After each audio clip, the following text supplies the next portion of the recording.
നമസ്കാരം. Tamilaga Vettri Kazhagam super star വിജയുടെ പുതിയ പാർട്ടി വരികയാണ്. രാഷ്ട്രീയത്തിൽ പ്രവേശിച്ചാൽ അഭിനയം നിർത്തുമെന്ന് വിജയ് പോയ വർഷം തന്നെ പ്രഖ്യാപിച്ചതാണ്. രജനീകാന്ത് രാഷ്ട്രീയത്തിലേക്ക് ഇറങ്ങാൻ നടത്തിയ ശ്രമം അവസാന നിമിഷം അവസാനിപ്പിച്ചതും നാം കണ്ടതാണ്. രജനിക്ക് കഴിയാത്തത് വിജയ്ക്കാവും. വിജയുടെ രാഷ്ട്രീയ പ്രത്യയശാസ്ത്രം എന്താണ്? വിജയ് പാരയാവുന്നത് DMKക്കോ AIDMKക്കോ അതോ BJPക്കോ? വിജയോട് BJPയുടെ സമീപനം എന്താണ്? സ്വാഗതം. സ്പെഷ്യൽ എഡിഷനിലേക്ക് നമ്മളൊപ്പം അതിഥികളായി മുതിർന്ന മാധ്യമപ്രവർത്തകൻ സുന്ദർദാസ്, ആം ആദ്മി പാർട്ടി പ്രതിനിധി PC സിറിയക്, BJP വക്താവ് പാലോട് സന്തോഷ്, സിനിമാ നിരൂപകൻ ഹരി നാരായണൻ എന്നിവർ. ആദ്യം സുന്ദർദാസിലേക്ക്. സുന്ദർദാസ്, തമിഴ്നാട്ടിൽ സിനിമാ രാഷ്ട്രീയം അതിൻ്റെ കാലം കഴിയാറായി എന്നൊക്കെ പലരും പറയാറുണ്ട്. രജനീകാന്ത് പിന്മാറിയതുപോലും അത്തരം ചില സൂചനകൾ അദ്ദേഹത്തിന് ലഭിച്ചതുകൊണ്ടാണ് എന്നൊക്കെയും ആളുകൾ പറയുന്നുണ്ടായിരുന്നു. എന്നിരിക്കുകയാണ്. എന്ന് മാത്രമല്ല, ഈ MGR ജയലളിത യുഗത്തിന് ശേഷം അങ്ങനെ ഈ സിനിമാ രാഷ്ട്രീയം കാര്യമായി ക്ലച്ച് പിടിക്കുന്നുമില്ല. DMK ആകട്ടെ ഈ ദ്രാവിഡ രാഷ്ട്രീയം അതിനെ ഏറ്റവും അതിൻ്റെ ഒരു എക്സ്റ്റെൻസീവായ ഫോമിൽ തമിഴ്നാട്ടിൽ പ്രയോഗിക്കുകയും ചെയ്യുന്നുണ്ട്. ഈ വിജയുടെ ഒരു സാധ്യത എന്താണ്?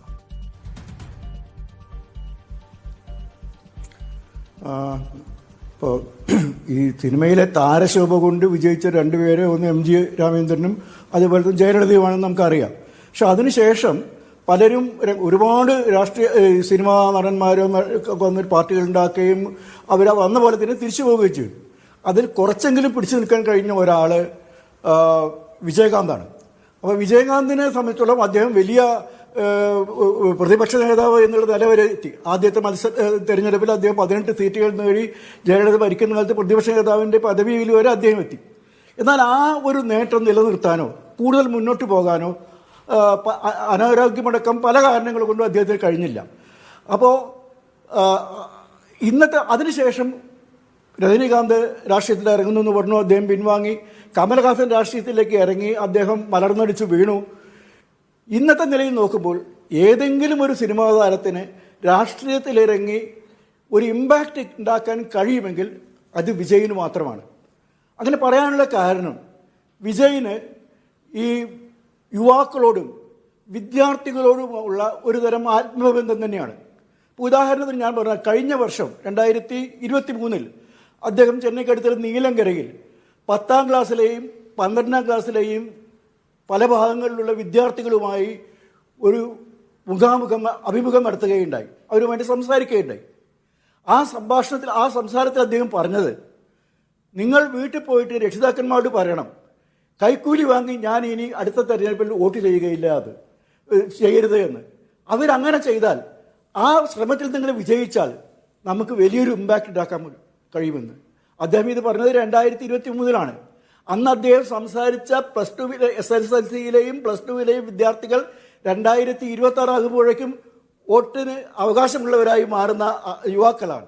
അതുപോലെ തന്നെ കോളേജ് വിദ്യാർത്ഥികൾ, എല്ലാതരം ചെറുപ്പക്കാരോടും അദ്ദേഹത്തിന് അനായാസമായി സംവദിക്കാനും അവരുടെ മനസ്സ് മനസ്സിലാക്കാനും താൻ പറയുന്നത് അവരെ കൊണ്ട് മനസ്സിലാക്കിക്കാനുമുള്ള കഴിവുള്ളത് കൊണ്ട് വിജയിന് മാത്രമാണ് എന്തെങ്കിലും, അത് എത്രത്തോളം നമുക്ക് പറയാൻ പറ്റില്ല, എന്തെങ്കിലും ഒരു പൊളിറ്റിക്കൽ ഇമ്പാക്റ്റ് ആക്കാൻ തമിഴിൽ കഴിയുന്ന ഒരു നടനതയെ മാത്രമാണ്.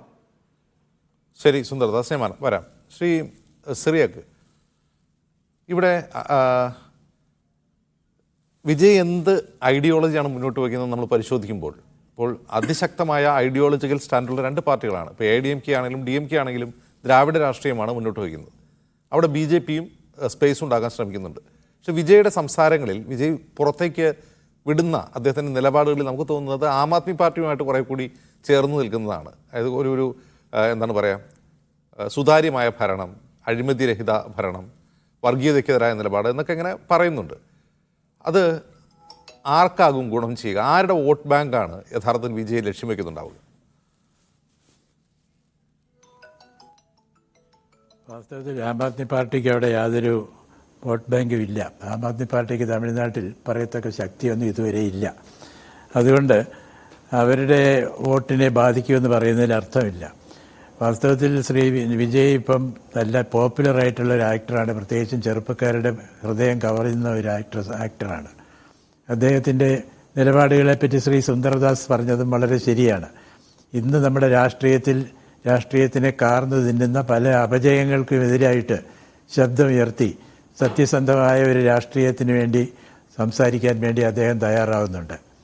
അങ്ങനെ അതിൻ്റെ ഒരു ഉദാഹരണമാണ് അദ്ദേഹം പറഞ്ഞത്. ഇന്ന് തമിഴ്നാട്ടിൽ വളരെ പരക്കെയുള്ള ഒരു ദുശീലമാണ് തിരഞ്ഞെടുപ്പിൻ്റെ സമയത്ത് വൻപിച്ച തുക കൈക്കൂലിയായിട്ട് വോട്ടർമാർ വാങ്ങിക്കുന്നു. ആ പണം കിട്ടുന്നു. പിന്നെ നേതാക്കന്മാർ പറഞ്ഞുകൊണ്ടിരിക്കുന്നത് നിങ്ങൾ ഈ പണം വാങ്ങിച്ചോ, പക്ഷേ വോട്ട് ഞങ്ങൾക്ക് മാത്രം അവർക്ക് ചെയ്യണ്ട. ഈ പണം സമ്പാദിച്ചത് നിങ്ങളുടെ പണം കവർന്നുണ്ടാക്കിയതാണ്, നിങ്ങളെ കൊള്ളയടിച്ച് ഉണ്ടാക്കിയ പണമാണ് അവർ ഞങ്ങൾക്കൊരു ഇനാമായിട്ടൊരു ദാനമായിട്ട് ഒരു സമ്മാനമായിട്ട് തരുന്നത്. യഥാർത്ഥത്തിൽ ഇത് നിങ്ങളുടെ പോക്കറ്റ് അടിച്ച പണമാണ് എന്ന് നേതാക്കന്മാർ പറയുന്നുണ്ട്. പക്ഷെ വിജയ് ഒരാൾ മാത്രമേ പറഞ്ഞുള്ളൂ, ഈ പ്രാക്ടീസ് നിർത്തണം, ഈ കൈക്കൂലി വാങ്ങിച്ചുകൊണ്ട് വോട്ട് ചെയ്യുന്നത് അപമാനകരമാണ് എന്ന് അദ്ദേഹം പറഞ്ഞത് പ്രായോഗിക രാഷ്ട്രീയമല്ല ഒരു വിധത്തിൽ നോക്കിയാൽ. കാരണം പ്രായോഗിക രാഷ്ട്രീയത്തിൻ്റെ പ്രവക്താക്കൾ പറയുന്നുണ്ട്, നിങ്ങൾ വാങ്ങിച്ചോ പണം സാരമില്ല, പക്ഷേ വോട്ട് ചെയ്യുമ്പോൾ ഞങ്ങൾക്ക് ചെയ്തോണം, അവരുടെ കാര്യം നോക്കേണ്ട കാര്യമില്ല, പണം വാങ്ങിച്ചവർ പോക്കറ്റ് അടിച്ചവരാണെന്ന് ഞാൻ നേരത്തെ പറഞ്ഞതുപോലെ. വിജയ് ഒരാളാണ് പറയുന്നത് ഇത് വേണ്ട, സന്മാർഗമാണ് വേണ്ടത്, ഇതല്ല ശരിയായിട്ടുള്ള മാർഗമെന്ന് ചൂണ്ടിക്കാണിക്കുന്നത് അദ്ദേഹമാണ്. പക്ഷേ അദ്ദേഹത്തിൻ്റെ ഇത് എത്രമാത്രം പോപ്പുലറാകും എന്നുള്ളത് കണ്ടു തന്നെ അറിയണം. അദ്ദേഹത്തിന് രക്ഷപ്പെടണമെങ്കിൽ ആം ആദ്മി പാർട്ടിയുമായിട്ട് ചേർന്നുകൊണ്ട് ആം ആദ്മി പാർട്ടി വിജയെ തങ്ങളുടെ നേതാവായിട്ട് പ്രൊജക്റ്റ് ചെയ്തുകൊണ്ട് ആം ആദ്മി പാർട്ടിക്ക് ഇന്ത്യയുടെ മറ്റ് ഭാഗങ്ങളിലെല്ലാം ഉള്ള ഒരു ഒരു ഒരു ഒരു ഒരു സ്വാധീന ശക്തി തമിഴ്നാട്ടിലില്ല, നിർഭാഗ്യവശാൽ.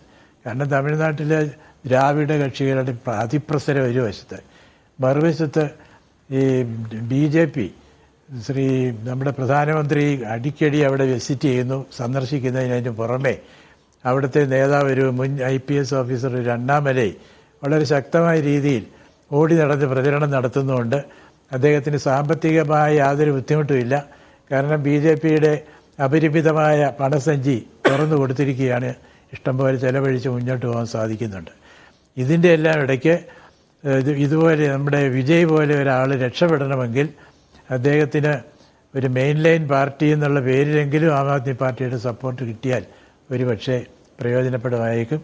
അത് ആം ആദ്മിക്കും പ്രയോജനപ്പെട്ടേക്കും, വിജയിക്കും പ്രയോജനപ്പെട്ടേക്കും.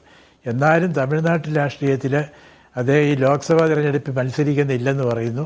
അത് കഴിഞ്ഞ് 2026 നടക്കുന്ന സംസ്ഥാന നിയമസഭാ തിരഞ്ഞെടുപ്പിലാണ് മത്സരിക്കുന്നതെന്ന് പറയുന്നു. അവിടെ അദ്ദേഹത്തിന് ജയിക്കാൻ ഞാൻ നോക്കിയിട്ട് ഒരു സാധ്യതയില്ല. ആം ആദ്മി പാർട്ടി കൈയൊടുത്തുകയാൽ പോലും രക്ഷയില്ല. കാരണം ആം ആദ്മിക്കും അവിടെ പറയത്തക്ക സ്വാധീന ശക്തി ഇല്ല എന്ന് വേണം പറയാൻ. ഇന്ത്യയിൽ ആം ആദ്മി പാർട്ടി ഏറ്റവും അറിയപ്പെടാതെ കിടക്കുന്ന ഒരു സംസ്ഥാനം അത് തമിഴ്നാടാണ്. അവിടെ കാരണം അത്ര ശക്തമാണ് ദ്രാവിഡ കക്ഷികളുടെയും മറ്റും കൺവെൻഷണൽ രാഷ്ട്രീയ പാർട്ടി അവരുടെ എല്ലാം സ്വാധീന ശക്തി വളരെ ആം ആദ്മി പാർട്ടി മുന്നോട്ട് വയ്ക്കുന്ന ഒരു പൊളിറ്റിക്സ് അവിടെ ഇല്ല എന്നിരിക്കെ അതൊരു ഗ്യാപ്പാണ്. പ്രത്യേകിച്ചും ഈ പറയുന്ന തമിഴ്നാട്ടിലെ നഗരവാസികളായ മധ്യവർഗക്കാരായ തമിഴ് നാട്ടുകാരെ സംബന്ധിച്ച് അത്തരം ഒരു പാർട്ടി ആവശ്യമാണ്, അത്തരം ഒരു പിന്തുണ ലഭിക്കും എന്ന് വിജയ്ക്ക് തോന്നിയിട്ടുണ്ടാവില്ലേ? അവിടെ കുറച്ച് നഗരവാസികളായ വിദ്യാസമ്പന്നരായ കൂട്ടരെയെല്ലാം ആകർഷിക്കാൻ വേണ്ടി BJP ശക്തമായിട്ട് ശ്രമിക്കുന്നുണ്ട്. ഒരുപക്ഷെ BJPക്ക് ഒന്നാമത് ഹിന്ദുത്വം എന്നൊരു നിലപാട്, മറ്റൊന്ന് ഹിന്ദിയുമായിട്ട് മുമ്പോട്ട് വരുന്ന ഒരു കക്ഷി എന്ന ഒരു മുദ്രയുമുണ്ട് BJPക്ക്. ഈ രണ്ട് കാരണം കൊണ്ട് അവർക്ക് ഒരുപക്ഷെ ബ്രാഹ്മണ സമൂഹത്തിൻ്റെ ഇടയ്ക്കല്ലാതെ മറ്റുള്ളവരുടെ അടുത്ത് അധികം പിന്തുണ കിട്ടാനുള്ള സാധ്യത കാണുന്നില്ല. പ്രത്യേകിച്ചും വിദേശത്തുള്ള തമിഴർക്ക് പിന്തുണ കിട്ടുമായിരിക്കും, പക്ഷെ തമിഴ്നാട്ടിലുള്ള തമിഴരുടെ പിന്തുണ അവർക്ക് കിട്ടുന്നില്ല. അതുകൊണ്ട് അവരുടെ ആ വിദ്യാസമ്പന്നരായ മുന്നോക്ക സമുദായങ്ങളുടെ വിദ്യാസമ്പന്നരായ വിഭാഗത്തിൻ്റെ പിന്തുണ ഏതായാലും BJPക്ക് കിട്ടുള്ളൂ, വിജയ്ക്ക് കിട്ടാൻ പോകുന്നില്ല. വിജയ്ക്ക് കിട്ടുന്നത് ബാക്ക്വേർഡ് കമ്മ്യൂണിറ്റി, തമിഴ്നാട്ടിലെ ജനങ്ങളിൽ ഏതാണ്ട് 75% കൂടുതൽ 70-75% പിന്തങ്ങിയ വകുപ്പുകാരാണ്. അപ്പോൾ അവരുടെ കൂട്ടത്തിൽ വിദ്യാസമ്പന്നരായവരെല്ലാം മിക്കവാറും DMKയിലാണ്, കുറേ പേര് ADMKയിലുണ്ട്. ഇപ്പം നമുക്കറിയാം DMKയിൽ ലോക ബാങ്കിലുമൊക്കെ ജോലി ചെയ്ത് മറ്റൊരു സ്റ്റാൻഡേർഡ് ചാർട്ടേഡ് ബാങ്കിൻ്റെ MD എല്ലാം ആയിരുന്ന പഴനിവേൽ ത്യാഗരാജൻ, അവിടുത്തെ ഒരു മന്ത്രിയാണ് ഇപ്പോഴും, മുൻപ് ധനകാര്യമന്ത്രിയായിരുന്നു, ഇപ്പോൾ IT വകുപ്പിൻ്റെ മന്ത്രിയാണ്. അപ്പം അദ്ദേഹത്തെ പോലെയുള്ള വിദ്യാസമ്പന്നരും ഒക്കെയായ തമിഴരും ബ്രാഹ്മണരല്ലാത്തവർ ദ്രാവിഡ മുന്നേറ്റ കഴകത്തിൻ്റെ പിൻഗാമികളാണ്, DMKയുടെ സപ്പോർട്ടേഴ്സാണ്. അതുകൊണ്ട് ആം ആദ്മി പാർട്ടിക്ക് അവിടെയും രക്ഷപ്പെടുമെന്ന് എനിക്ക് തോന്നുന്നില്ല തമിഴ്നാട്ടിലെ ആ സാഹചര്യത്തിൽ. കാരണം അവിടെ വിജയ് പറയുന്നത് പ്രിൻസിപ്പിൾ ആം ആദ്മി പാർട്ടിയുടെ തത്വം തന്നെയാണ്, ഒരു അഴിമതിയും പാടില്ലെന്ന് പറയുന്നുണ്ട്. കൈക്കൂലി വാങ്ങുന്നത് തെറ്റ്, കൈക്കൂലി വാങ്ങിയിട്ട് വോട്ട് ചെയ്യുന്നത് തെറ്റാണെന്ന് പറയുന്നുണ്ട്. വോട്ടർമാർക്ക് കൊടുക്കുന്നത് കൈക്കൂലിയാണെന്ന് തന്നെ തുറന്ന് പറയുന്നുണ്ട്. പക്ഷേ ഇതൊന്നും തമിഴ്നാട്ടിലധികം വിലപ്പോവുകയില്ല എന്നുള്ളതാണ് സത്യം. അവിടെ പാവപ്പെട്ട ആളുകൾക്ക് ആ തിരഞ്ഞെടുപ്പ് വരുമ്പോഴെങ്കിലും 4 കാശ് കിട്ടട്ടെ ഞങ്ങൾക്ക് എന്നൊരു വിചാരമാണ്. അതുകൊണ്ട് എനിക്ക് തോന്നുന്നു പാവം വിജയ്ക്ക് വലിയ സാധ്യതയില്ല. അദ്ദേഹത്തിൻ്റെ ഒരു പ്രസ്താവന ഇന്ന് കേട്ടു, ഇന്ന് കൈവശമുള്ള സിനിമകളെല്ലാം ചെയ്ത് തീർത്തു കഴിഞ്ഞ് ഞാനൊരു മുഴുനേര രാഷ്ട്രീയ പ്രവർത്തകനായി ഇറങ്ങുകയാണ്. എനിക്ക് രാഷ്ട്രീയം ഒരു തൊഴിലല്ല, ഒരു പ്രൊഫഷനല്ല, ഒരു ജനസേവനമാണ്, ദൈവസേവനമാണ് എന്നെല്ലാമുള്ള രീതിയിൽ അദ്ദേഹം പറഞ്ഞു. വളരെ ആദർശപരമായ രീതിയിലുള്ള പ്രസംഗമായിരുന്നു. പക്ഷേ തമിഴ്നാട്ടിൽ അത് എന്തുമാത്രം വിലപ്പോകും എന്നുള്ളത് കണ്ടു തന്നെ അറിയണം. എനിക്ക് ബലമായ സംശയമുണ്ട്. ശരി, താങ്ക് യു. ശ്രീ പാലോട് സന്തോഷ്, ഇവിടെ ബി ജെ പിയോടും കേന്ദ്ര സർക്കാരിനോടുമൊക്കെ സിനിമയിലൂടെ തന്നെ ചില വിമർശനങ്ങൾ ഉന്നയിച്ചുള്ള ആളാണ് അദ്ദേഹം. അദ്ദേഹത്തോട് BJPയും വളരെ ഹോസ്റ്റൈലായിട്ടുള്ള സമീപനം അവിടെ സ്വീകരിച്ചിട്ടുണ്ട്. ഒരിക്കലും അദ്ദേഹത്തിൻ്റെ ഷൂട്ടിംഗ് സെറ്റിൽ BJPക്കാർ പോയി പ്രതിഷേധം ഉണ്ടാക്കുകയും ഒക്കെ ചെയ്യുകയും ചെയ്തിരുന്നു. അപ്പോൾ പ്രത്യക്ഷത്തിൽ നിങ്ങൾക്കെതിരാണ് എന്ന് അദ്ദേഹത്തിൻ്റെ ചില നിലപാടുകളിൽ നമുക്ക് തോന്നിയേക്കാം. ശരിക്കും അങ്ങനെ തന്നെ ആയിരിക്കുമോ? ഈ പാർട്ടി യഥാർത്ഥത്തിൽ BJPക്ക് പാരയായി മാറുമോ? ഞങ്ങളങ്ങനെ അതിനെ കാണുന്നില്ല. അഴിമതിക്കെതിരെ നിലപാട് സ്വീകരിക്കണം എന്നുള്ളതാണ് വിജയുടെ ലക്ഷ്യമെങ്കിൽ കെജ്രിവാളിനെയും കൂട്ടുപിടിച്ചുകൊണ്ട് ഇങ്ങനെ അഴിമതിക്കെതിരെ പോരാടാൻ പറ്റുക? ഡൽഹി മുഖ്യമന്ത്രി എന്തായിരുന്നു അഴിമതിക്കെതിരെ നമ്മുടെ ഡൽഹിയിലെ വികസനം അങ്ങനെയെല്ലാം പറഞ്ഞുകൊണ്ടാണല്ലോ കെജ്രിവാളുമായിട്ട് കൂട്ടുചേർന്നിട്ടില്ല. സന്തോഷ് അങ്ങനെ ആം ആദ്മി പാർട്ടി ഈ ചർച്ചയിൽ വന്നുകൊണ്ട് ഞാൻ പറയുന്നതാ, ഈ ചർച്ചയിൽ വന്നുകൊണ്ട് ഞാൻ പറയാം, തമിഴ് രാഷ്ട്രീയം എന്ന് പറയുന്നതില്ല. തമിഴ്നാട്ടിൽ എന്ത് രാഷ്ട്രീയമാണ്? തമിഴ്നാട്ടിൽ രാഷ്ട്രീയം സ്വീകരിച്ചിരുന്ന രാഷ്ട്രീയ നേതാക്കളുടെ ചരമവാർഷികം മാത്രമാണ് ആഘോഷിക്കുന്നത്. ദ്രാവിഡ മുന്നേറ്റ കഴകത്തിന്റെ ദളിത് വിഭാഗത്തിന്റെ മുന്നേറ്റത്തിന് വേണ്ടിയിട്ടായാലും നമ്മുടെ രാജ്യത്തിന്റെ വികസനങ്ങൾക്ക് വേണ്ടിയിട്ടായാലും നിലപാട് സ്വീകരിച്ചിരുന്ന നേതാക്കളുടെ ചരമവാർഷികം മാത്രം ആഘോഷിക്കുന്ന ഒരു സംസ്ഥാനമായി തമിഴ്നാട് മാറി. അവിടെ ആശയപരമായ ദർശനങ്ങളോ മുദ്രാവാക്യങ്ങളോ പ്രവർത്തനങ്ങളോ അതൊന്നും ഇന്ന് തമിഴ്നാട് ചർച്ച ചെയ്യുന്നില്ല. തമിഴ്നാട്ടിൽ ഏത് രാഷ്ട്രീയമാണ് ചർച്ച ചെയ്യുന്നത്? MGRുമായി ബന്ധപ്പെട്ട് നിന്നുകൊണ്ടാണ് ജയലളിത വന്നത്. കരുണാനിധിയുടെ മകനായതുകൊണ്ടാണ് സ്റ്റാലിൻ വന്നത്. രാഷ്ട്രീയക്കാരുടെ മകനായിട്ടല്ല, അതിലുപരി സിനിമയുമായി ബന്ധപ്പെട്ടാണ് വരുന്നത്. മറ്റൊരു പ്രധാന വിഷയം എന്താണ്? തമിഴ്നാട്ടിലല്ല, വടക്കേ ഇന്ത്യയിലായാലും ശരി, എല്ലാ സംസ്ഥാനങ്ങളിലും ഇന്ന് രാഷ്ട്രീയമല്ല ചർച്ച ചെയ്യപ്പെടുന്നത്, ജാതിയാണ്. ജാതി ചർച്ച ചെയ്യപ്പെടുന്നത് കൊണ്ടാണ് ജാതി രാഷ്ട്രീയത്തിലേക്ക് പോകുന്നത്. രാഷ്ട്രീയ പാർട്ടികളുടെ പ്രാധാന്യം കുറയുന്നു. അതിന്റെ കാരണം എന്താ? ഇന്ത്യയിലെ ദേശീയ തലത്തിൽ കോൺഗ്രസിന്റെ തകർച്ച. കോൺഗ്രസിന്റെ രാഷ്ട്രീയ സമീപനങ്ങളൊന്നും ജനക്ഷേമമോ രാജ്യത്തിന് വികസനമോ ആയിരുന്നില്ല. അപ്പോൾ കോൺഗ്രസ് തകർന്നു. ആ തകർന്ന സംസ്ഥാനങ്ങളെല്ലാം പ്രാദേശിക പാർട്ടികൾ വന്നു. ആ പ്രാദേശിക പാർട്ടികൾ കുടുംബാധിപത്യത്തിലൂടെയും ജാതി രാഷ്ട്രീയത്തിലൂടെയും വന്നു. ആ പാർട്ടികളെല്ലാം അഴിമതിയുടെ ഭാഗമായി. എന്തുകൊണ്ടാണ് ഇന്ത്യ മുന്നണി തകർന്നത്? ഇന്ത്യ മുന്നണി തകർന്നതിന്റെ പ്രധാന കാരണം അതിന് നേതൃത്വം കൊടുക്കുന്നവരെല്ലാം കുടുംബാധിപത്യത്തിന്റെയും അഴിമതിയുടെയും സ്വാർത്ഥ ലാഭത്തിനു വേണ്ടി നിലപാട് സ്വീകരിക്കുന്നവരുമാണ്. അതിന്റെ കൺവീനർ എവിടേക്ക് പോയി? എനിക്ക് തോന്നുന്നു മീഡിയയിലുള്ള ചർച്ചയ്ക്കാണ് ഞാൻ പറഞ്ഞത്, 3 മാസം നമ്മുടെ നിതീഷ് കുമാർ ആ ഇന്ത്യ മുന്നണി വിടുമെന്ന് ഞാൻ പറഞ്ഞിരുന്നു. അപ്പോൾ സ്വാഭാവികമായി നമ്മൾ ചിന്തിക്കേണ്ട ഒരു പ്രധാന വിഷയം അതാണ്. ഇപ്പൊ വിജയ് അവിടെ വന്നതുകൊണ്ട് രജനീകാന്തിന് കഴിയാത്തത് ഒരു നിമിഷം, അഴിമതിക്കാരനും അധികാരമോഹിയുമാണ് നിതീഷ് കുമാറെങ്കിൽ, ഇന്ത്യ മുന്നണി അതിനുവേണ്ടിയുള്ളതാണെങ്കിൽ, അതിന്റെ കൺവീനർ ആയിരുന്നെങ്കിൽ അയാൾ അത് വിട്ടുപോയത് നിങ്ങളുടെ അടുത്തേക്കാണ്, NDAയിലേക്കാണ്. അല്ല, ഞാൻ പറഞ്ഞെന്താ, അദ്ദേഹം അഴിമതി വീരനോ അല്ലെങ്കിൽ അങ്ങനെയല്ല ഞാൻ പറഞ്ഞത്. ഒരു ഗവൺമെന്റിനെതിരെ നിലപാട് സ്വീകരിക്കുമ്പോൾ രാഷ്ട്രീയ നിലപാടുള്ളവരായിരിക്കണം. ദേശീയ തലത്തിൽ ഇപ്പൊ സംസ്ഥാന അടിസ്ഥാനത്തിൽ വരുമ്പോൾ നിതീഷ് കുമാർ ചിലപ്പോൾ അഡ്ജസ്റ്റ് ചെയ്യും. നിതീഷ് കുമാറിനെ BJP ദേശീയ തലത്തിലേക്ക് കൊണ്ടുവന്നു. ഒരു സംസ്ഥാനത്തിന്റെ ഭാഗമായിട്ട് വന്നതാണ്. അത് ഈ ഇന്ത്യ മുന്നണിയുടെ കൺവീനറാണെന്നുള്ള പബ്ലിസിറ്റി വന്നു. അദ്ദേഹത്തിന് മനസ്സിലായി അത് നിലനിൽക്കാൻ കഴിയില്ല.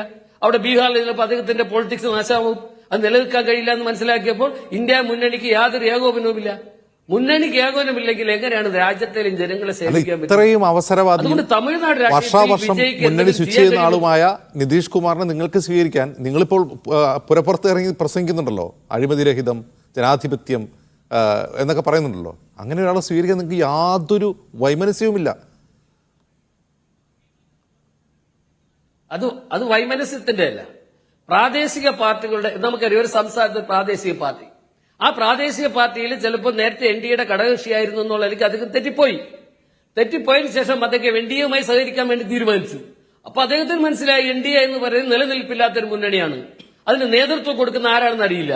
അതിൽ ഓരോ സംസ്ഥാനങ്ങളിലുമുള്ള നേതാക്കന്മാർ അവരുടെ താല്പര്യങ്ങളാണ് നോക്കുന്നത്. ഇപ്പൊ UPയിൽ ചെന്നാൽ അഖിലേഷ് യാദവ് കോൺഗ്രസിന് സീറ്റ് കൊടുക്കാൻ തയ്യാറാകുന്നുണ്ടോ? അർഹമായ രീതിയിൽ ചെയ്യുന്നുണ്ടോ? ഏത് സംസ്ഥാനത്തിലും ചെയ്യുന്നുണ്ട്? കോൺഗ്രസുമായി അല്ലെങ്കിൽ പ്രാദേശിക കക്ഷികൾ ചെയ്യുന്നുണ്ട്. ഇന്ത്യയിൽ ഒരു സംസ്ഥാനങ്ങളും ചെയ്യില്ല.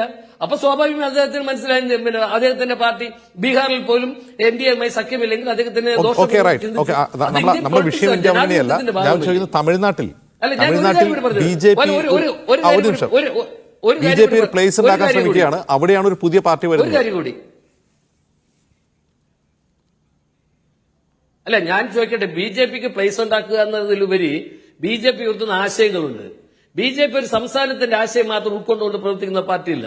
BJP ദേശീയ നിലപാട് സ്വീകരിച്ചുകൊണ്ട് ഇന്ത്യ രാജ്യത്തിന്റെ വികസനം, അത് പ്രാദേശിക ഗവൺമെന്റുകളുടെ വികസനം, സംസ്ഥാനത്തിന്റെ വികസനം, ആ വികസനങ്ങൾക്ക് അനുകൂലമായി നിലപാട് സ്വീകരിക്കുക. നമുക്കറിയാമോ, സ്റ്റാലിൻ ഇന്ത്യ മുന്നണിയുടെ ഭാഗമാണ്. ഇപ്പൊ വരാൻ പോകുന്ന സാഹചര്യത്തിൽ ഏറ്റവും അധികം സാരമായി ബാധിക്കാൻ പോകുന്ന സ്റ്റാലിനെ ആയിരിക്കും. BJP എന്നും അവിടെ വിജയ് വന്നുകൊണ്ടൊന്നും ബാധിക്കില്ല, അവിടെ സ്റ്റാലിനെ ബാധിക്കാൻ സാധ്യതയുണ്ട്. കാര്യം ഇവർ ഉയർത്തുന്ന ആശയപരമായ കാര്യങ്ങൾ. വിജയെ സംബന്ധിച്ചിടത്തോളം ഒരു കാര്യം മനസ്സിലാക്കുക, നമ്മൾ സിനിമയിൽ അഭിനയിക്കുന്നതല്ല രാഷ്ട്രീയം. രാഷ്ട്രീയം എന്ന് പറഞ്ഞാൽ ജനങ്ങളിലേക്ക് ഇറങ്ങിച്ചെന്ന് ജനങ്ങളുമായി സംവദിക്കുകയും, കേവലം ഒരു ഓഡിയൻസ് ഉള്ളത് കൊണ്ട് അല്ലെ വിജയ് വലിയ സ്റ്റാറാണ് അതൊന്നുമില്ലാതെ ഞാൻ പറയുന്നില്ല, അതിന്റെ ഭാഗമായി ഒത്തിരി പേർ കൈയടിക്കും. പക്ഷെ രാഷ്ട്രീയ നിലപാട് സ്വീകരിച്ചു വരുമ്പോൾ രാഷ്ട്രീയ പക്വതയും രാഷ്ട്രീയ സാഹചര്യങ്ങളും സാമൂഹികമായ പ്രശ്നങ്ങളും പ്രാദേശികമായ പ്രശ്നങ്ങളും ദേശീയ വിഷയങ്ങളും ഇതൊക്കെ ഉൾക്കൊള്ളാൻ കഴിയുന്ന ഒരു മാനസികാവസ്ഥ ഇല്ല എങ്കിൽ ഒരു യൂണിറ്റിയായിട്ട് കൊണ്ടുപോകാൻ കഴിയില്ല. വിജയ് ഞാൻ മനസ്സിലാക്കുന്നു, വിജയുമായി ബന്ധപ്പെട്ട്, വിജയ് വ്യക്തിപരമായി ഞാൻ ഒന്നും പറയുന്നില്ല, വിജയുമായി ബന്ധപ്പെട്ട് വരുന്ന ആളുകൾ, നമ്മൾ കെജ്രിവാളുമായി ബന്ധപ്പെട്ട് എത്രയോ നല്ല നേതാക്കന്മാർ എന്നുള്ള നിലയ്ക്കുണ്ടായിരുന്നു. അവരെല്ലാം അഴിമതിയുടെയും മറ്റു ഭാഗമായി അതെന്തായി ദേശീയത്തിൽ ശ്രദ്ധ ആകർഷിക്കുന്നുണ്ടോ? അപ്പൊ വിജയ് എന്ന് പറഞ്ഞ തമിഴ്നാട്ടിലെ പ്രത്യേക പൊളിറ്റിക്സ് എന്താണ്? തെരഞ്ഞെടുപ്പിന് മുമ്പുണ്ടാക്കുന്ന ഒരു സാഹചര്യം, അവർക്ക് ഭക്ഷണമായാലും മറ്റ് സാഹചര്യങ്ങൾ ഉണ്ടാകുമ്പോൾ സ്ഥിതിക്ക് കാര്യം എന്താ? മുൻകാലങ്ങളിൽ അത് കിട്ടിയിരുന്നില്ല. എന്നാൽ ദേശീയ തലത്തിൽ BJP ഗവൺമെന്റ് നടപ്പിലാക്കുന്ന കുടിവെള്ള പദ്ധതി ആയാലും ശരി, വൈദ്യുതി ആയാലും ശരി, ഭവന പദ്ധതി ആയാലും ശരി, ആരോഗ്യ പ്രശ്നമായാലും വിദ്യാഭ്യാസ രംഗത്തെ പ്രശ്നമായാലും തൊഴിൽ മേഖലയിലെ വിഷയമായാലും അല്ല സാമൂഹിക പ്രശ്നമായാലും സാംസ്കാരിക മേഖലയിലെ പ്രശ്നങ്ങളായാലും ഈ വിഷയങ്ങൾ കേന്ദ്ര ഗവൺമെന്റ് ഇന്ത്യയിലെ എല്ലാ സംസ്ഥാനങ്ങളെയും ഒന്നായി കണ്ടുകൊണ്ടുപോകുന്ന ഒരു പൊളിറ്റിക്സ് ആണ് കാണുന്നത്. അത് കേവലം സങ്കുചിതമായ രാഷ്ട്രീയമല്ല, വികസനത്തിന്റെ രാഷ്ട്രീയമാണ്, വിശാലതയുടെ രാഷ്ട്രീയമാണ്, സെക്യുലറിന്റെ രാഷ്ട്രീയമാണ്, ഡെമോക്രസിയുടെ രാഷ്ട്രീയമാണ്. ആ രാഷ്ട്രീയത്തിൽ ഊന്നിയിട്ടുള്ള പ്രവർത്തനമാണ് ഇന്ത്യ നടക്കുന്നത്. അതിന്റെ ഭാഗമായി തമിഴ്നാടിൽ BJPക്ക് വൻ മൂവ്മെന്റ് ഉണ്ടാകും, അതിനകത്ത് യാതൊരു സംശയമില്ല. അവിടെ നേരത്തെ എന്റെ മുമ്പ് ചെറിയ സംസാരിച്ചു, അവിടെ ബ്രാഹ്മണ മേധാവിത്വമാണ്. എന്ത് ബ്രാഹ്മണ മേധാവിത്വം? എവിടെയാണ് ബ്രാഹ്മണ മേധാവിത്വം BJPയുമായി കൈകോർക്കുന്നത്? ഇന്ത്യ ഭരിക്കുന്ന പ്രധാനമന്ത്രി ബ്രാഹ്മണനാണോ? ഇന്ത്യയുടെ പ്രസിഡന്റ് ബ്രാഹ്മണനാണോ? എത്ര ശതമാനം ആളുകളല്ലത്? അതെല്ലാം നമ്മൾ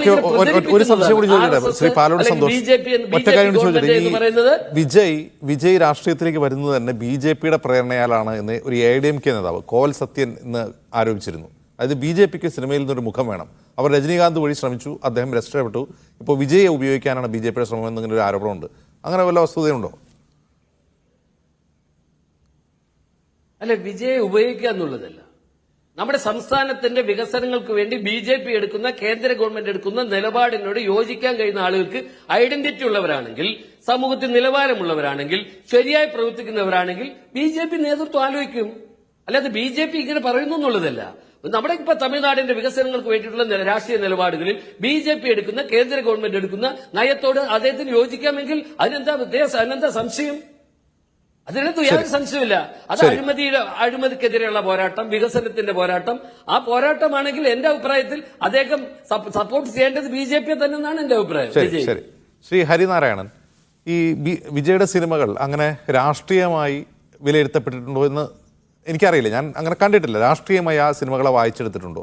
പക്ഷെ അദ്ദേഹത്തിന്റെ മാസ് മസാല മൂവികൾ എന്ന് പറയുന്ന മൂവികളിൽ പ്രത്യക്ഷമായ ചില രാഷ്ട്രീയ സൂചനകൾ സിനിമകളിൽ ഉണ്ടാവാറുണ്ട്. ഇപ്പോൾ മെരസൽ ആയാലും അതുപോലെ സർക്കാർ സിനിമയിലായാലും പ്രത്യക്ഷത്തിൽ തന്നെ ഉണ്ടായിട്ടുണ്ട്.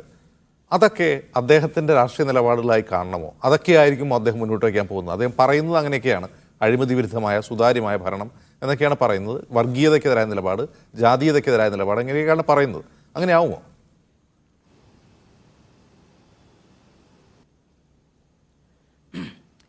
ആദ്യം തന്നെ ഈ വാർത്ത കേട്ട സമയത്ത് ഒന്ന് രണ്ട് കാര്യങ്ങൾ എൻ്റെ മനസ്സിലേക്ക് വന്നു. ഒന്നാമത്തത്, ഞാൻ വളരെ സർപ്രൈസ്ഡ് ആയിരുന്നു എന്നുള്ളതാണ്. അപ്പോൾ ഈ ഒരു ഘട്ടത്തിൽ വിജയെ പോലൊരു നടൻ തൻ്റെ സിനിമ അഭിനയം നിർത്തി രാഷ്ട്രീയത്തിലേക്ക് പ്രവേശിക്കുമെന്നുള്ള യാതൊരു സൂചനയും സിനിമ നിരീക്ഷിക്കുന്ന ആളെന്നുള്ള നിലയിൽ എനിക്ക് കിട്ടിയിരുന്നില്ല. മുൻപ് അദ്ദേഹത്തിൻ്റെ ഫാൻസിൽ നിന്നൊക്കെ അത്തരം ചില ആവശ്യങ്ങൾ വന്നിരുന്നു. അദ്ദേഹം ചില സൂചനകൾ കൊടുത്തിരുന്നു. പ്രത്യേകിച്ച് അദ്ദേഹം ഇളയ ദളപതി എന്നുള്ള വിളിപ്പേരിൽ നിന്ന് ദളപതി എന്നുള്ള വിളിപ്പേരിലേക്ക് വന്ന സമയത്തൊക്കെ അത് ചില സൂചനയാണെന്നും വൈകാതെ തന്നെ അദ്ദേഹത്തെ രാഷ്ട്രീയത്തേക്ക് പ്രതീക്ഷിക്കുക എന്നൊക്കെയുള്ള ചില സംസാരം അവിടെ നിന്ന് ഇവിടുന്നായിട്ട് കേട്ടിരുന്നെങ്കിലും ഇത് പെട്ടെന്ന് ഇടുത്തി പോലെ വന്നൊരു വാർത്തയായിരുന്നു എന്നുള്ളതാണ്. അതിൽ രണ്ട് കാര്യങ്ങളാണ് ഞാനിങ്ങനെ ആലോചിച്ചത്. അതിൽ ഒന്നാമത്തെ കാര്യം, ഇദ്ദേഹത്തിന് തൊട്ട് മുൻപ് തമിഴ്നാട്ടിലെ ഏറ്റവും പ്രശസ്തരായ രണ്ട് സൂപ്പർ താരങ്ങൾക്ക് രാഷ്ട്രീയവുമായി ബന്ധപ്പെട്ടുണ്ടായ അനുഭവങ്ങളാണ്. അതിൽ നമുക്ക് എല്ലാവർക്കും അറിയുന്നതാണോ എങ്ങനെയാണ് കമൽഹാസൻ്റെയും രജനീകാന്തിൻ്റെയും ശ്രമങ്ങൾ അവിടെ വന്നതെന്ന്. അത് കമൽഹാസൻ ആ ഒരു മതേതര ദ്രാവിഡ രാഷ്ട്രീയ സ്പേസിലേക്ക് കടക്കാനും അത് എക്സ്പ്ലോറ്റ് ചെയ്യാനാണ് ശ്രമിച്ചത്. പക്ഷേ അദ്ദേഹം അതിൽ പരാജയപ്പെടുകയും അദ്ദേഹം വിചാരിച്ച പോലെ യാതൊരു മുന്നേറ്റം ഉണ്ടാക്കാൻ പറ്റാതെ അദ്ദേഹത്തിന് പിൻവാങ്ങേണ്ടി വന്നു. രജനീകാന്ത് ആണെങ്കിൽ നേരത്തെ പറഞ്ഞിട്ട് BJP ചേർന്ന് നിൽക്കുന്ന, അല്ലെങ്കിൽ ഒരു ഹിന്ദുത്വ രാഷ്ട്രീയത്തോട് ചേർന്ന് നിൽക്കുന്ന, ഏതാണ്ട് അദ്ദേഹം സ്പിരിച്വൽ പൊളിറ്റിക്സ് എന്നൊക്കെ പേരിട്ട് വിളിക്കുന്ന തരത്തിലുള്ള ഒരു സംഗതിക്കാണ് ശ്രമിച്ചത്. പക്ഷേ അതും ഈ പറഞ്ഞ പോലെ അപഹാസ്യമായി പോയി. അദ്ദേഹം ഒരു കാലം മുന്നോട്ട് വെച്ചു, രണ്ട് കാലം പിന്നോട്ട് വെച്ചു, വീണ്ടും മുന്നോട്ട് വയ്ക്കാൻ ശ്രമിച്ചു.